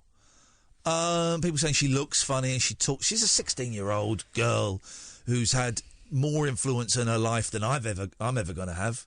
More influence than you're ever going to have. More influence than you're ever going to have, dear listener. You may not agree with the influence she's having. You might agree with what she's saying, but she's made more impact by the age of 16 than you're ever going to make. But you carry on, all of you fat, old, white male columnists and podcasters slagging her off, saying she looks funny and that her parents are Nazis and she's entitled and she should be... You carry on doing that. It's you nuts, hear that isn't sort it? of crap, you kind of wonder who the kid is. It's just... it's nuts. Anyway, I'd be interested. I like Chris. I've always kind of admired Chris Packham for coming out and saying stuff that sometimes make people... I remember him years ago saying that we should just let the pandas die out. You know, that we've tried our best with them and it's not going to work. It's not working, so let's just let nature take its course now, you know. I thought that was an incredible thing. It's kind of in the, late 90s, early 2000s, that's what a shock jock would come on and say. It's what Tommy Boyd would come on and say back in the old day, not saying he's a shock jock, to generate phone calls. He's saying it because he actually believes it. He's done the maths. Well, if you think about it unemotionally, right? We're locking them up. Yeah. And we are forcing them to try to procreate. Is that humane? No.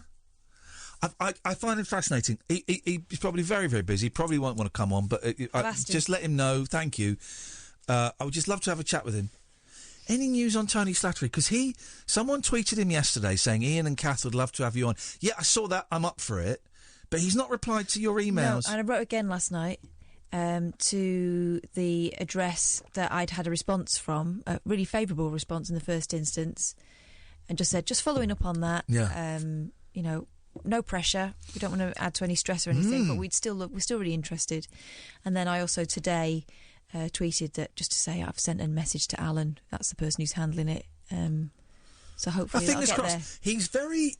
If you look at his Twitter feed, he's gone from 11,000 followers to 23,000 it was last night. I've not looked today. He's replying to everyone that's thanking him. He's replying to everyone. And wishing... he's replying to everyone that's wishing him well and has read the story. And he's replying to most of the people that are calling him a coked-up dick. Wow. As well. He's replying to all of them. People are piling in like that, are they? Yeah. Oh, come on, Catherine. There's a bloke who's shown some vulnerability and he's online. Yes, of course they are. I'm sorry. I just, I never thought you were funny, you coked-up idiot. It's incredible, but he's handling it with dignity.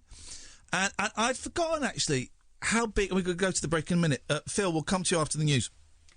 How much of an influence he was on me when I was 14, 15. I wanted to be him, that manic, able to just magic comedy out of nothing at a ridiculously fast pace. Okay, part of it is probably cocaine, part of it is most definitely his bipolar.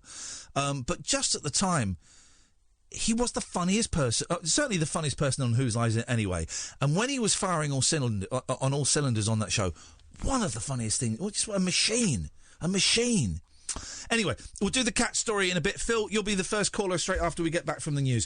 0344... Last hour. 2 minutes to get your orders in, guys. IainLee.com/shop. 0344 499 1000 is the telephone number. This is the Late Night Alternative. You can listen to us every weeknight from 10.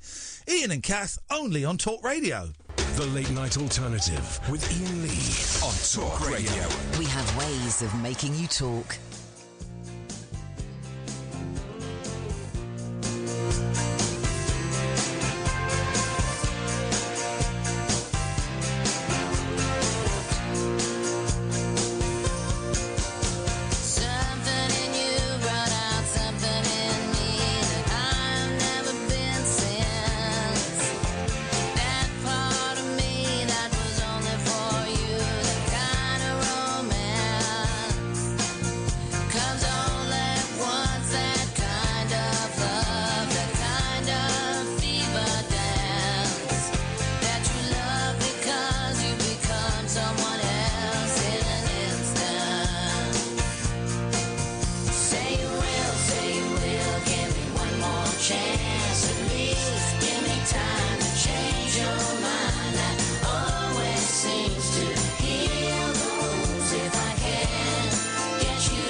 so weird. I like the kids. It's the kids.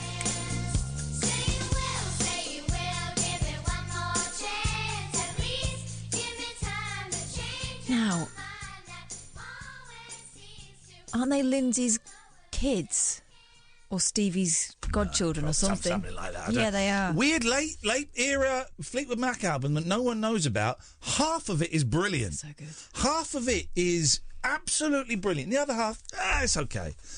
But half of that album, I can't remember what it's called. So You Will is the album, I think. Half of it is brilliant. I still say it's worth buying. Oh, yeah, well, yes. Let's go to Phil, because Phil's been waiting for ages. Without further ado, good evening, Phil. Hi, Ian, how are you doing? I'm very well, Phil. Sorry to keep you waiting for so long. You're a new caller. That was rude of us. We humbly apologise. It's okay. I had a little sleep while I was waiting. Good for you. Good for you. Well, I'm glad you woke up for us, perky, full of energy, full of zest. How are you going to kick off this last hour of the show? Oh, do you know, I used to be an entertainer myself, and listening to your alternative band names. And when I was working around the clubs years ago in South Wales, there was a band going out, and they were called Novak and Good. No, they weren't. They were not. Yeah, they didn't get much work, as you can imagine. But, that's an incredibly bold name, which we won't say again. But that takes balls. That takes balls. What kind of genre were they playing? The hits, 70s, 80s hits? They were like a comedy show band. There was a lot of those going around at the time, like Tomfoolery and bands like that, you know, and Camberwick Green. And oh my God! There was another one where they were a comedy rock band called Meat Laugh. Meat Laugh. Oh, I like that. Well, because when we were growing up, two of the biggest bands in Britain, Phil, were the Grumbleweeds and the Barron Knights. That's right, yeah, the Grumbleweeds, yeah, they were fantastic. They're still going, I think. The Grumbleweeds are still going. The Grumbleweeds had their own TV show. I used to love that. I used to love it. And the Barron Knights, they had at least 3 number ones, I think, with Anne and Joe, which was their pastiche of Fernando. What was the other Barron Knights big hit? They had 2 other big hits. Oh, I can't think what they were. Someone will remind me. But, yeah, you don't get the comedy bands anymore, unless you include Coldplay. Well, apart from Goldie Looking Chain, they were kind of close to it, weren't they? I'll give you that, Catherine. Yeah, I'll give you that. Goldie Looking Chain were the closest we've come to the Barron Knights in about 35 years. Yes. It's true. It's absolutely true. Yeah, they got close to it. So you say you used to be an entertainer, Phil. What happened? Well, no, I'm still doing it. I go around. I do cruise ships now, but at the time I was in bands. There was a lot of bands going around, and I started off on the drums. And oh wow! Basically, the singer we had was rubbish, so they asked me to sing, and I stopped actually playing the drums then. And then I started doing comedy and a bit of drums as well, and singing and bits and bobs. But I'm just a stand-up on my own now. So. And you're doing it on cruises. That's not bad, is it? Yeah. Yeah, go all over the place. All different companies. I'm freelance. I just work for anybody, really. Anybody will help me. And what is? Obviously, don't give me numbers, right? But what is the pay like? Is the pay a bit crap, but you get a free holiday, or is it decent wages as well? It depends what company you work for. If you work for sort of, I can't obviously names, but if they're sort of lower level cruise ships, you get paid less. And then if you do top end ones like I don't know, Seabourn, Royal Caribbean, you can do all right, can you? Yeah, they pay sort of absolutely really good money. I've survived sort of 20, 30 years on doing them because when the Workingmen's Club sort of finished. That was really the only thing going then, because alternative comedy came in, and there was comedy clubs and the Workingmen's Club. So you've been doing this for a long time then. You're proper old school. What did you have, like a sort of crushed velvet suit and a dicky bow and stuff? in the early days, yeah. Did you? Oh, wicked, man! That's incredible. Yeah, it was good fun. Yeah, but it was the toughest apprenticeship you could ever go through. Oh, I bet. You see these guys going on X Factor and doing one song, and then they're doing stadiums, and you think, God, they haven't done sort of any apprenticeship whatsoever, you know.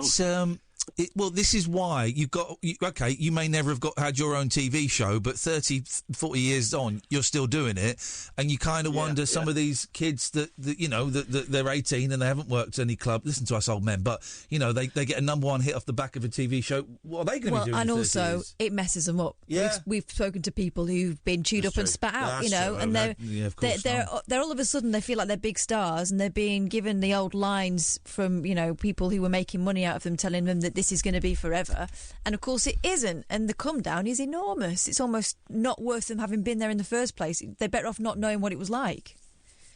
Yeah, that's the problem. You see, I've met a lot of people on their way down, sort of talking about comedy show bands and things like that. I've met a lot of people that have been famous, and they're sort of doing cruise ships with me, and they've been up there, had number one hits and stuff like that, and they're sort of having the same wages as I'm on, really, and they're still working, but here's the thing: you know now, having seen it from both sides, that the kind of the fame bubble doesn't really last. There are a few people who are big stars forever, right? But for most people, that you get like 18 months, 2 years at the top, and then you're not on TV anymore, but you still got to earn wages. You still got to feed the kids and pay the mortgage. So you go and do cruises, you go and do the holiday camps and things like that.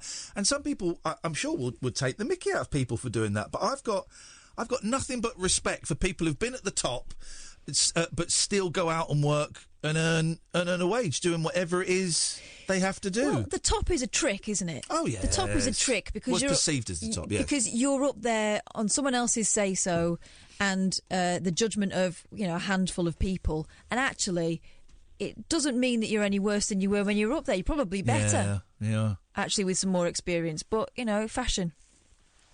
We had Kate Robbins on a few weeks ago, Phil, and she was a little bit embarrassed by some of her career, saying a lot of it had been naff.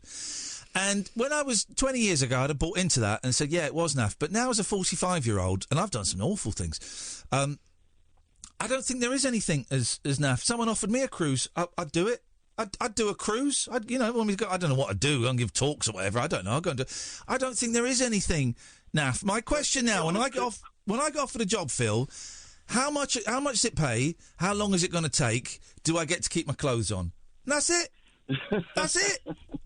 Yeah, exactly. Because cruising has changed now. It's gone massive. It's not like it was years ago. Where you have the dressing up all the time. It isn't like that anymore. You might get sort of one formal night where people get the choice, really. Years ago, you had to dress up. If you didn't dress up, they wouldn't let you in the restaurant. But nowadays, you can go in. I've seen people don't dress up at all. Scum. 20, 30 people Scumbags. on 3,000.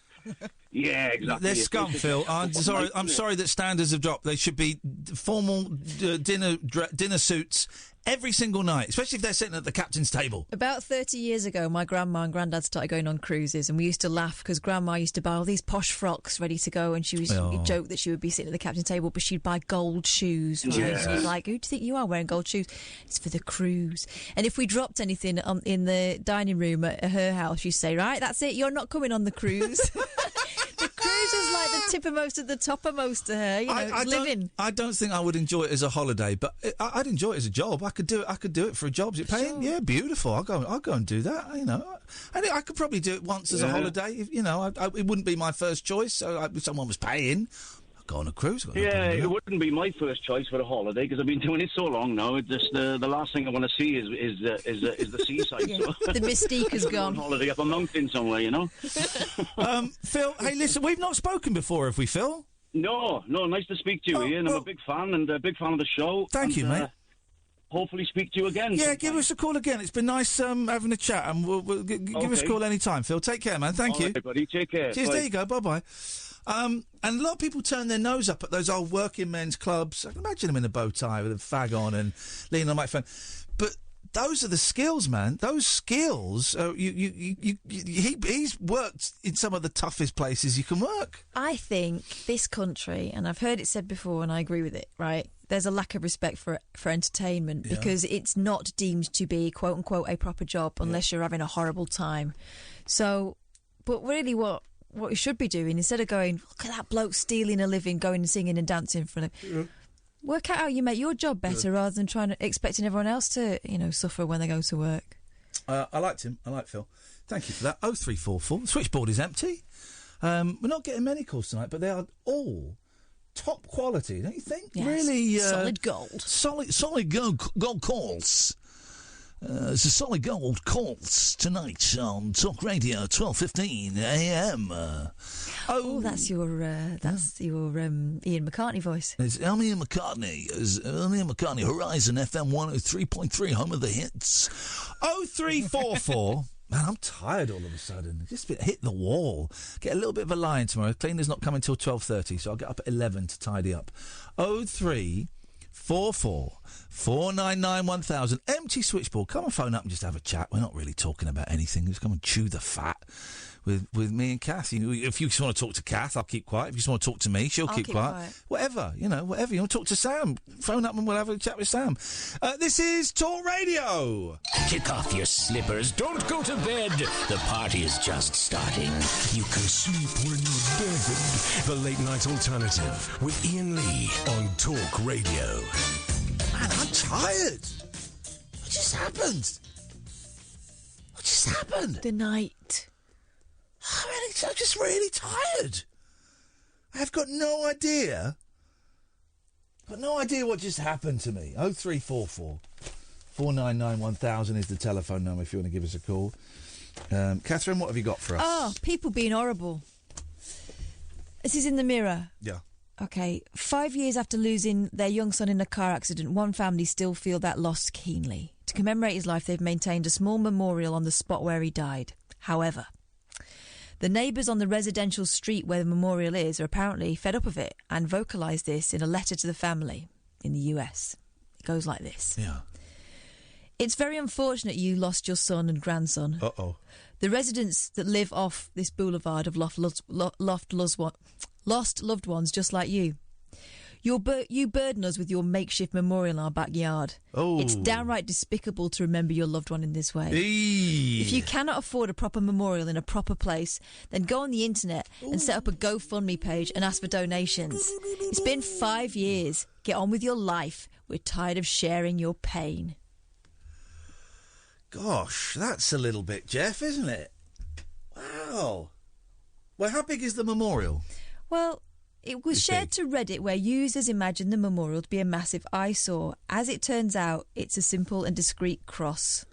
The relative of the child revealed his cross is way back in the woods where the tree line is. It's not even in the way of anything. We've been sent our rabbit hole pictures, by the way. Oh. They look good.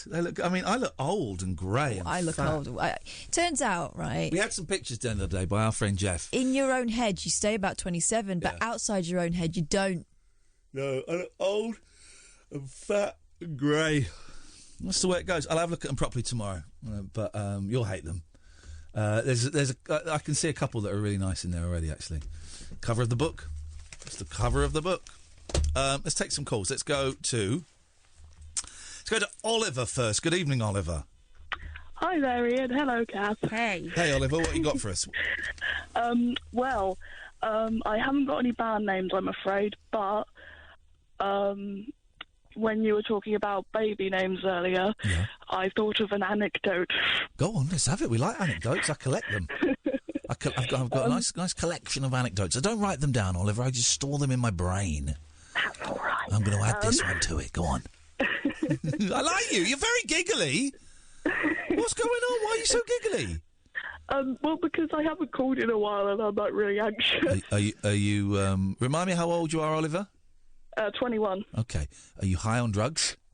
No. You're not been smoking any wacky backy? No. Okay. Just enjoying life, Ian. Why do you have to always read that into it? Because just it's that giggle from nothing. It can't be because of the show, because the show's rubbish. Oliver, have you gone? Where did you go? You just disappeared for a second. It was on hold so you could have a laugh privately. You could have another toke. Yes, Oliver. Hello. Can you hear us? Yes, can you hear me? Yes, we can, Oliver. What's your anecdote? This is the best call of the night. What's your anecdote? Stop it! Stop laughing! He sat there with a in one hand he's got a dog's head, in the other hand a body, and he just can't stop laughing. Because he's got nuts! God, you've gone very dark. It's not me, it's Oliver. He's high on drugs and killing animals. I think his happiness makes you shrivel. I'll give you that one, yes. It does. She's correct. I'm very jealous and very bitter. Oliver, we're going to shut up. It's your turn to speak. Tell us a story. Hear your anecdote, please. Over to Oliver. Go. Okay. So the reason I sound about 12 years old is because I am actually transgender. Okay. So I had the privilege of getting to choose my own name. Oh, yes. Mate. Yeah. So I went for about 6 or 7 names before I chose Oliver. Yeah. And the reason I chose Oliver was because Here we go. This is interesting. I don't know if you're familiar with the Disney film Oliver and Company with the little ginger cat. Yes. No, of course I'm not familiar with that. What the hell are you talking about, man? I've never seen Oliver. Oh, it was sweet. I've never seen it. Yes, he's adorable. Are you adorable, Oliver? I can be. Can we... Listen, I don't know what your parental situation is, but me and Kath would love to adopt you. How about that? Yes, please. Beautiful. It's done, Oliver. He is not a fit parent. I don't think Oliver's a fit child. I'm completely honest. High on drugs and killing animals. Yes. What? Hang on a minute.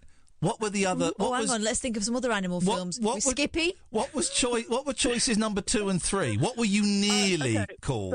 So Declan off Durantech. Oh, come on. This is why I think we are offering people the chance to change their gender too easily, because they're coming up with names like Declan after Ant and Dec. It shouldn't just be given out willy-nilly. The people really have to have serious counselling for this to make sure they've got a name. Go on, what else were you going to be? PJ, but like I didn't want to be called What is your obsession with PJ and Duncan? What is your obsession? It was that as well. Of course it was. Well, the first one's Declan, the next one's PJ. Of course it's PJ and Duncan. For God's sake, don't go paintballing. Oh, God. You're terrible. I know, I'm sorry. Yeah, okay. So in the end you went Oliver? Yes. Which, I mean... Oh, here we go. Oh, no. Do you know what? These were playing my freshers do. I saw them. PJ and Duncan, actual PJ and Duncan. Didn't realise they were going to be a Don't tell Oliver. major Oliver's players. I'm very jealous. Yo! Hey, you should be grateful for my Ant and Dec obsession, because if it wasn't for Ant and Dec, I wouldn't know about you. I don't know if I want fans like you, Oliver. And I don't mean transgender. Okay, I mean nut jobs. Just before anyone complains, I mean wackos. Right. Go on. All right. So it was nearly PJ. It was nearly Declan. Then you went for Oliver. Okay. All right. It could have been. It could have been worse. It could have been.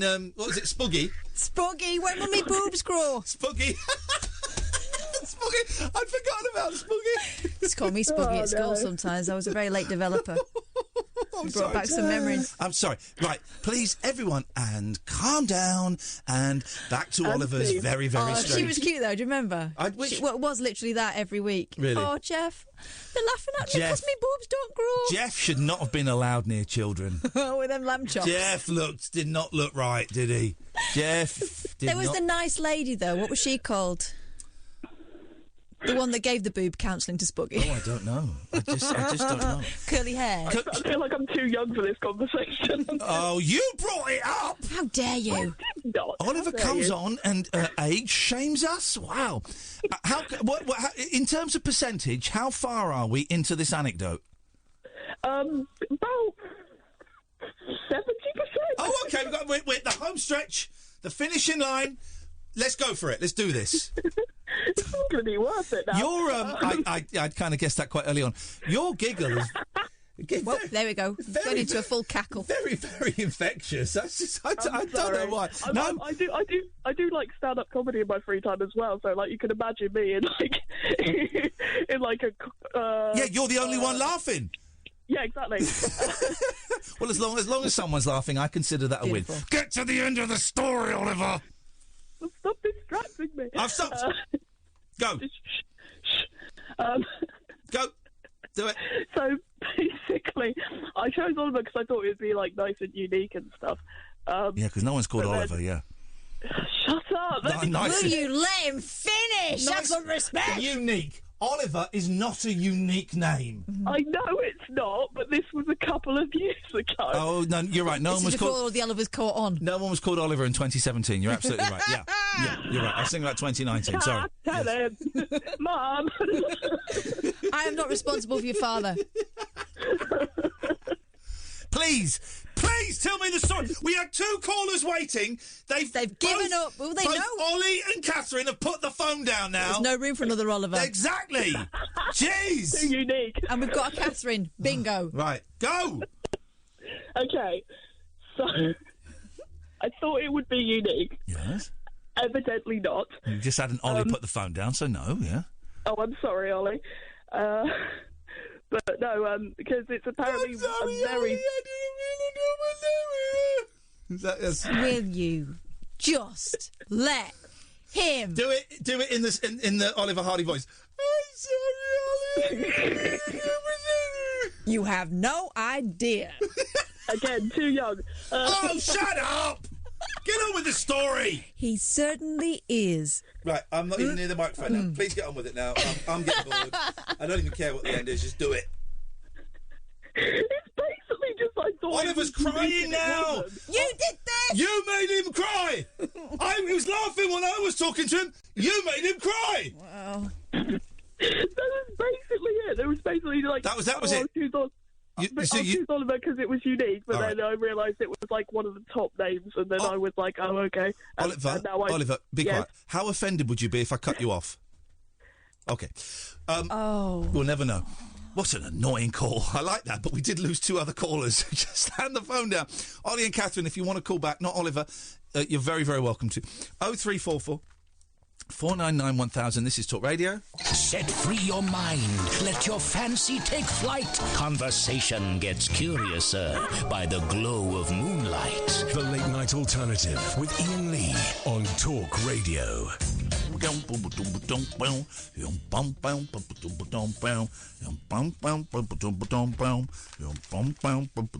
that song called? Oh, no, we made it up. Oh. What's this? Oh. A whale wearing Russian spying equipment has been found off the coast of Norway by fishermen. Should they kill it, or should they try it, or should they fry it? Delicious. I bet whale tastes nice. I'd eat whale. I bet it's tough to catch, definitely. But once you got one, the 20-foot beluga was fitted with a Russian-designed harness that had an attachment for a spy camera. The holder... Now, this is what makes me a little bit suspicious. The holder... What's the difference, by the way, between a spy camera and a camera? Size? This is what makes me suspicious. The holder was inscribed with equipment of St. Petersburg. Now... Yeah. Surely the Russians would... Surely it should be inscribed with top secret. Yes. The tame whale repeatedly approached Norwegian boats before rubbing against them in an effort to remove the harness attached just behind its head. The incident happened near the island of Ingoya, which is about 250 miles from Murmansk, base of Russia's Northern Fleet. Experts reckon the whale, which eats tiny sea creatures known as krill, escaped from the base. Wait, stop. What? Why did we need the extra detail about what its diet consists of? That's right, because they're filling out a basic story. You know, I heard a story about... you heard about the bomb dogs from World War II? Bomb dogs? Bomb dogs. It was either the Russians or the Germans. I think it was the Germans. It might have been the Russians. They trained dogs. Yeah. They would put bombs on dogs, and they would train dogs... I think I've got this right. To run under tanks and blow up. To blow up tanks. Right? And it worked. Except in battle, the battle that they did it, the dogs couldn't tell the difference between British tanks and German tanks. So they went under all the German tanks and blew all the German tanks up because they were the nearest ones. That's a true story. There's a flaw in the plan. There's a flaw in the plan. The dog is under attack. Quick, march out. This is a stupid dog. This is a very stupid idea. Hans, I told you. That's a true story. Wow. A lot of stupid things happened in World War II, mainly the fighting. Yeah, and then afterwards as well, weren't there like exploding cigars and that in the Cold War? That was to kill Fidel Castro, wasn't it? Was it exploding? Loves a cigar. Was it exploding or was it poisoned? Probably. No, it was exploding cigar. They were going to put poison in his socks. Wow. Yeah. This is all true. They were going to put poison in his socks. Well, that's a very old method actually to poison the clothes. You put Vicks in your socks. Yeah, that's not poison. That's the opposite of poison. That's the antidote. Goodness. The goodness. Speaking of the goodness, it's Catherine. Good evening, Catherine. Hiya. It's me, the other Catherine number 13. Well, in my book, it will be the good Catherine. But shut your face. You shut your face. You lush. It will be Catherine number 2 here. Hi, Catherine. Hi, Catherine. Hi, Catherine. You're not allowed Catherine. to say that. What have you got for us tonight, Catherine? Just a couple of things on your topics. The names for the bands.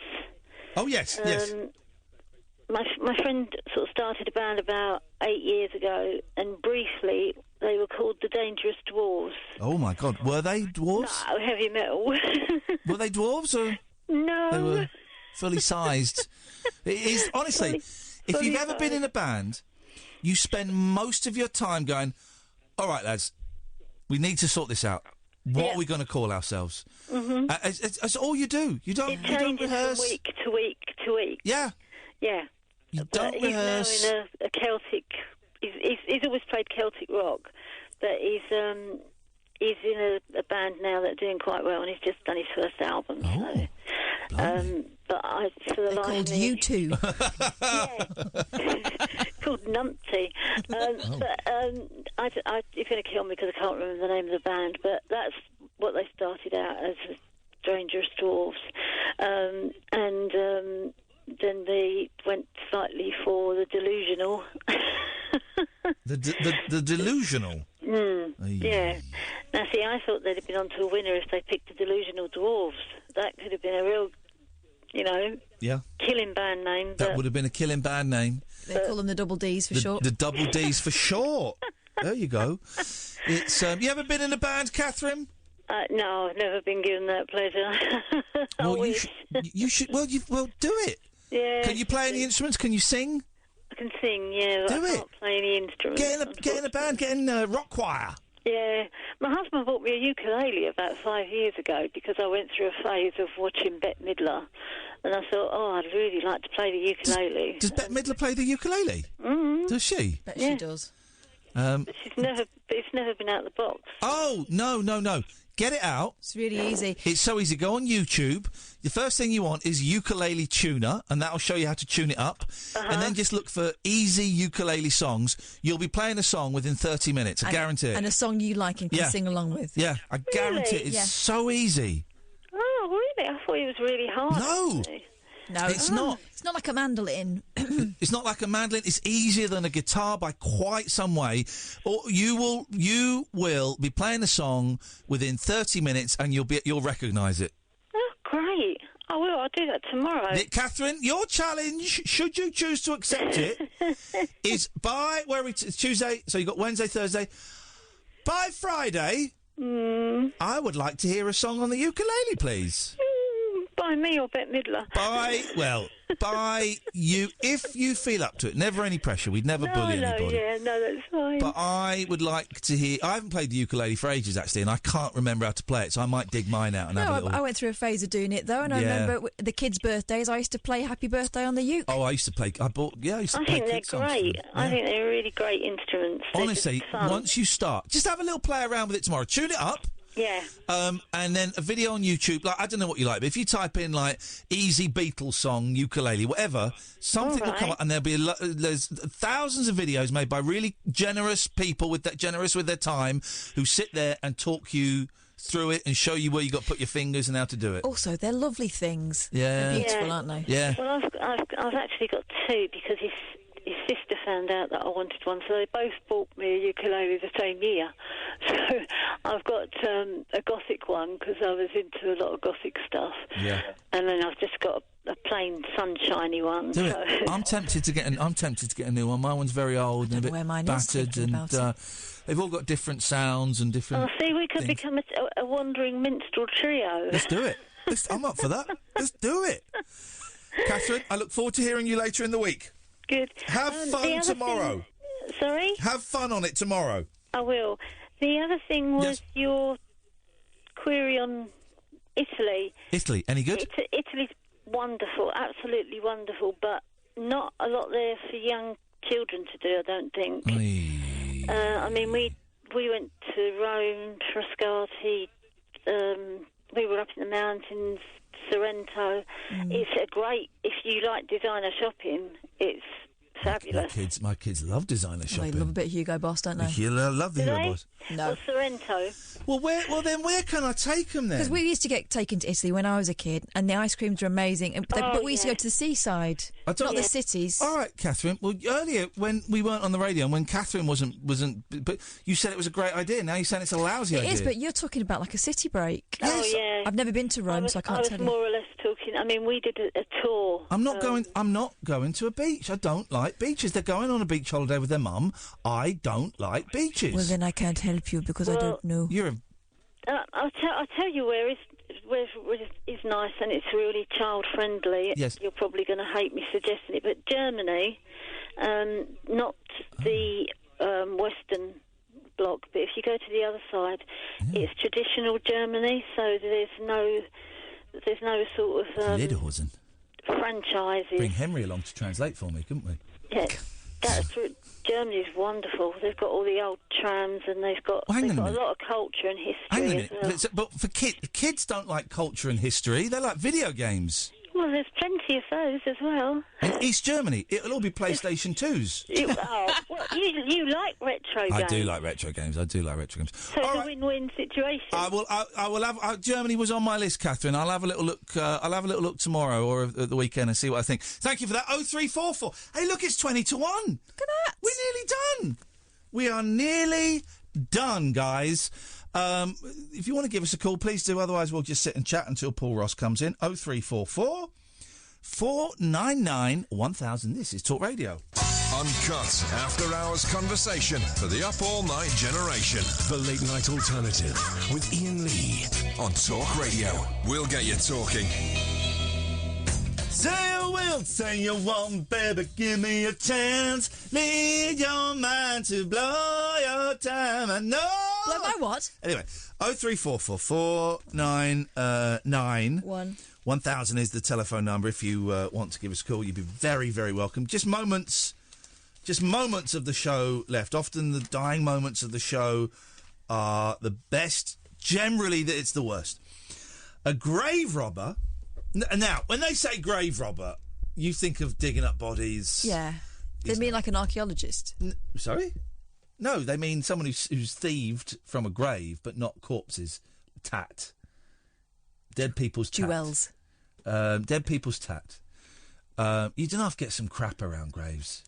I mean, I don't want to judge, but it really looks common. Come on, guys. Think about my nana. Well, I was thinking about my grandma and where we laid her to rest the other week. And it's kind of a good job that Grandma and Grandad are dead because they would not approve of some of the decor. No. Oh, they would be very judgy about it. This graveyard's gone right downhill in the last 60 years. I mean, Grandad died before the advent of solar lighting. Yeah. There's an awful lot of that going on. For what? Like lanterns and eternal flames and all that. Oh, is it eternal flames? But it's those little, like, white discs with, like, a little flappy orange thing. Yeah. Oh, jeez. They're disgusting. But, you know, it's not for that person, is it? It's for the people who are left behind. And it makes them feel a bit better to pile on a load of treasures. The scumbags. What you do is you keep the grass neat and tidy. You keep the headstone clean. You put fresh flowers there every time you go. But then you go back and you take those flowers out when they're dead. You don't leave them to die and wilt. Yeah. You don't put bloody Action Man and flipping gonk and bloody windmills on there. You don't do that. And what do they call trolls? You don't do that. And bloody Pikachu. And you know, you don't do that. You don't do that. They've started putting pictures on at the graveyard where Grandma and Grandad are now as well. Like, so you can see people looking at you. They should put a webcam that's connected, that's wired up inside the coffin. Oh, no, don't be horrible. Yeah. Don't. That's horrible. What, a decomposed cam? Okay, I'd be interested. A dead cam. Dead cam. Dead good No, cam. that's horrible. Okay. That's horrible. You said it. I quite like the idea of a motion sensor. Emotion, so it senses your emotions, No, like a mood ring. A motion sensor. You could be argued a mood ring is an emotion sensor. A motion sensor. I censor your emotions. Well, I'm not going to get buried in that emotion. Shut up. I'm annoying you now. I'm not. You are. Good. And now. What? Always. Unbelievable. I'm going to get one. Never ever have I ever felt so low the way you took on me. mine, Yeah. and it's just going to say, if someone gets too close, it's going to go, get off me lawn. Yeah. Okay, that sounds like a lot of fun. Sounds mean, actually. Yeah, it will be. They should be standing on me. Probably going to upset your kids, that, actually. So I'd think about that, but they'll find it amusing. Seem like a terrible parent. A grave robber. A great... I know the noise that yours would make. Simon in the New Forest, if you don't like beaches, it's a great film, I love it, why not take them to Lake Garda in Italy? You could even get a coach tour. Right. I'm taking a 9 and a 7-year-old on a coach tour. Also, Lake Garda, he's taking the boys away for, like, pizza and ice creams. He's not taking them away for a honeymoon. My mum and dad go to Lake Garda because now they've got some money because there's no kids in the house. Coach tour? Are you nuts? No, Simon, I mean, no. imagine the smells. No! The smells. A grave robber was shamed by a shocked mum who saw him stealing items from a cemetery. Oh. Cemetery. Or, as my grandma used to say, the symmetry. Danielle Sykes saw the man carrying 2 heavy bags and a rucksack. That's 3 bags, technically. When she accused him of pilfering items off graves, he went back into the cemetery. So I can't say it. Cemetery. Cemetery. Are you really having trouble with Can't this? say it. Is it because of the thing on the end of your tongue? Or is it just a problem? Cemetery. Dumped the contents, mumbled an apology, I'm sorry, then drove off in his van. Danielle, 27, later found 2 stone urns by a wall. She called cops. Get the phones! Boy, stop speaking to Ross! Screw Ross! He's not on. He's a nobody for the next 12 minutes! Get the phones, boy! Ross is nobody until 1, and then I'm nobody, and he's somebody. God damn it, boy! Poor Sam. He really does not deserve this. He deserves it. Is this the same one? It's another one. Another one what? Another one with a unique name. Ladies and gentlemen, would you please welcome the third one this evening? It's Oliver. Hello, Oliver. I'm a real Oliver. Good. We don't want any one of those fake Olivers coming on. There's a lot of fake Olivers around. If you think you are in the company of a fake Oliver, hold them up to a bright light and you will see a thin line running under through a UV light. Under a UV light, exactly. Oliver, what can we do for you tonight? Well, I wasn't going to phone in, but you were talking about graves again. I phoned you up a few weeks ago and I think you were talking about the afterlife and stuff. I don't know if you remember. We love that, yeah. Yes. And I phoned up and I tried to be clever. Oh. And I said that in the Hebrew word for hell was actually Shoel. Yes, like the Shirelles. I was wrong. I know you were. I called you out for it at the time. You called me out for it. And you said, are you saying the Shirelles? Yeah. Anyway, after the conversation, I thought, God, that's a good name for a band. Huh? And so the word was actually Sheol. I was trying to say Sheol, and I got the E and the O mixed up. Okay. But the actual name for the Hades or the afterlife was, yes, Sheol, not Shoel. But inadvertently, you said what was the hit song? I said One Fine Day it was, and that was the Chiffons.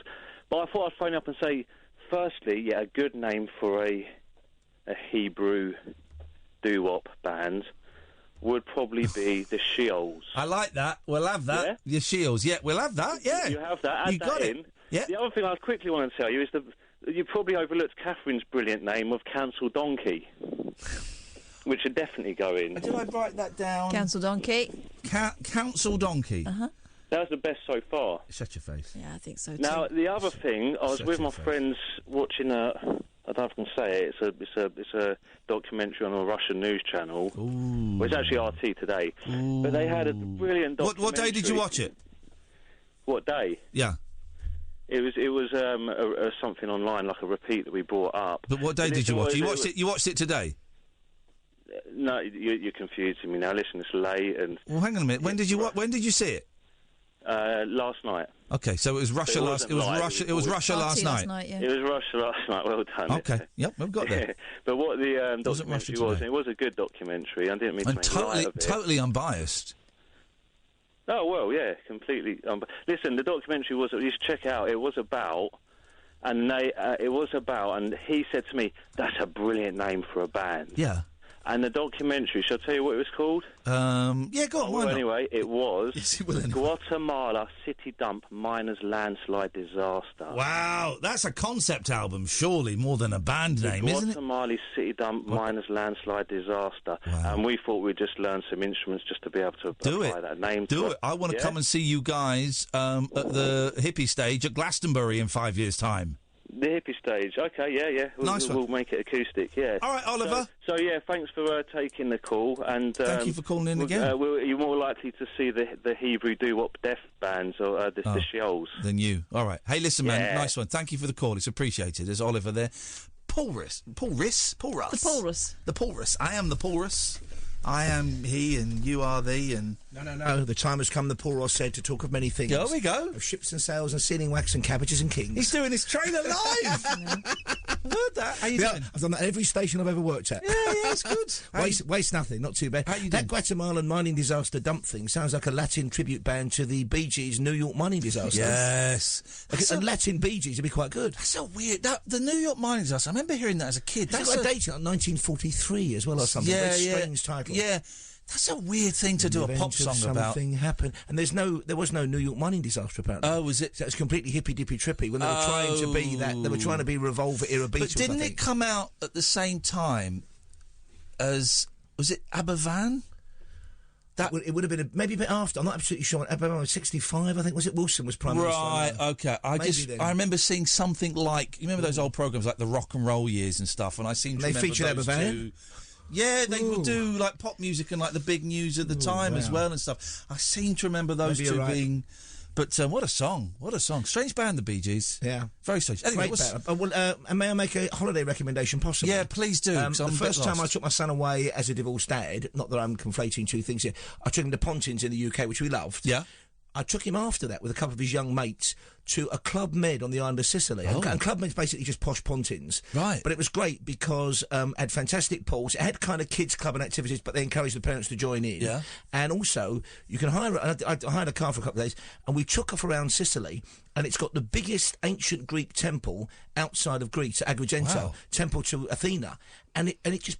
They were 9-10 years old, and they were fascinated. Yeah. It was just the scale of it. So maybe think of a bit of I Club might have Med. a little thing. Yeah, do you know what? Sicily. I was thinking of something like that. I'm at a real loss. We went last year. We had the best holiday. We went to New York. Our first time away. Love it. We went to New York, and I can't really afford anything as epic as that this year.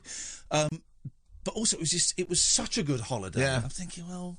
Something different. I don't know what I'm going to do. The weirdest one I had was when I took James the following year, and then he was 10, and I booked into a Falcons holiday. I think they've now defunct. Falcons, just a package holiday, Mallorca, fine. They booked us by mistake into what they called a Falcons 20s hotel. You told me about this. And that was, for me, it was hell on earth. He loved it. Yeah. He passed through puberty without stopping go, I think, and they were showing him all kinds of tricks and things in that one. Terrifying. Anyway, on the show tonight, we're going back in time. We're talking to somebody who's found some amazing Ice Age skeletons and fossils from in Mexico, including two previously undiscovered species, giant sloths and all sorts living down there. And also talking about an amazing festival, which I'm considering taking my grandsons to, up in County Durham, Bishop Auckland. Yeah. And it's basically, and it involves about 1,000 cast and crew members. They've run it for 5 or 6 years now. It's called Kine Ren, and they've got Kevin Whately does the voiceover for it, and they tell you the history of England in front of a castle there, in front of this enormous lake that was man-made and purpose-built for it. Wow. And it sounds... So it goes all the way from the days of Boudica or Boadicea. It's a Viking theme to it as well this year. So they built a purpose-built Viking village, and it does sound amazing. Wow. So something to do over there. It's every Saturday from, I think, the middle of July, apart from August the 3rd till September. Yeah. Or June, in fact. Here's the problem I've got with everything. People. With everything? With everything. There's just always so many people around. Do you know what I mean? You mean other people? Yeah. Everything's busy. Shall I go? No, I mean, well, no. Me and Kath will go in a minute. But just everything's busy. Don't you like that at times? No. Go around Chessington now? No. I like that. When we went to this log cabin, my boys break up a week earlier than a lot of other schools just because of the way it works out. And we went to Paulton's... Oh, I remember you saying. Yes, I heard about you. There was no one there. No one there. We're on the rides, going around. You finish, and we go, can we go around again? Yeah, sure. No one there. That's great as well. That's what I like. So, people. Another place I went to years ago, final one, was up in the Peak District. What was the name of the place? It was called Gulliver's Kingdom. Oh, I've seen the signs of that. It's a spa in Derbyshire. Right. And that it's near Buxton, isn't it? That's right, right near Buxton, and it's near a place called Belper, which I'd been to when I was doing the big breakfast. So I took the kids back there, and we had a wonderful time, because it was like... If America had, if the South had won the war of the Civil War, right, that's what all theme parks would have been like. It was proper British 1950s and great fun, and the scenery around there's wonderful, and not a beach in sight. There we go. You say, I hate beaches, and the boys love it, but they're doing a beach holiday with their mum. They might be doing 2 beach holidays this summer holiday because their life is like a crazy Playboy lifestyle. You just don't know. Right, and they've got a penthouse each. Yes, they have. They've got more money than me, I tell you that. Right, so Paul's coming up at 1 o'clock. Catherine. Podcasts? Yeah. What podcasts have we got out at the moment? We've got both of the Luton ones out now, so the Brighton ones start this week. None of the Brighton ones have gone out? Okay, so the Rabbit Hole podcast, we've got the two Luton's ones. The best sold ofs, out. Of course. Show, very funny shows. Very blue. Very blue, very raunchy. Bit of blue. Little bit of blue for the dads. Yes, there we go. It was very raunchy. If you want that podcast, if you go to Acast or iTunes and you type in Rabbit Hole, Catherine, Iain Lee, something like that will come up. Yep. And then we've got the best of... Yeah, they're standard. Every Monday to Friday you get those. You can get those as well. You can also, if you go to my website, iainlee.com/podcasts, all of the podcasts go up there automatically, so they're all in one place. I would give tonight's show, I would give it a 7 out of 10. I would give the callers... 8 out of 10. Which ones? All of them. Really? All of them. Well, even that Ollie, silly Ollie. Yeah, because Ollie that hung up or Oliver we spoke to. The laughy one, yeah. Oh well, I have to give Oliver 9 because otherwise it'll be seen as transphobia. Oliverist. Yeah, exactly. Yeah, that was it was a 10. They were all good calls. They were. I enjoyed all of them. Stop giggling. This is not a place to have fun, Paul. You know that. Come on. It won't be for the next 4 hours, let me tell you, folks. Grim. My life's like a fairy tale. Grim. We'll be back tonight at 10. Thank you, Sam. Thank you, Catherine. Paul's up next. This is Talk Radio. Talk Radio. 24-hour radio debate and entertainment. Talk Radio. We'll get you talking.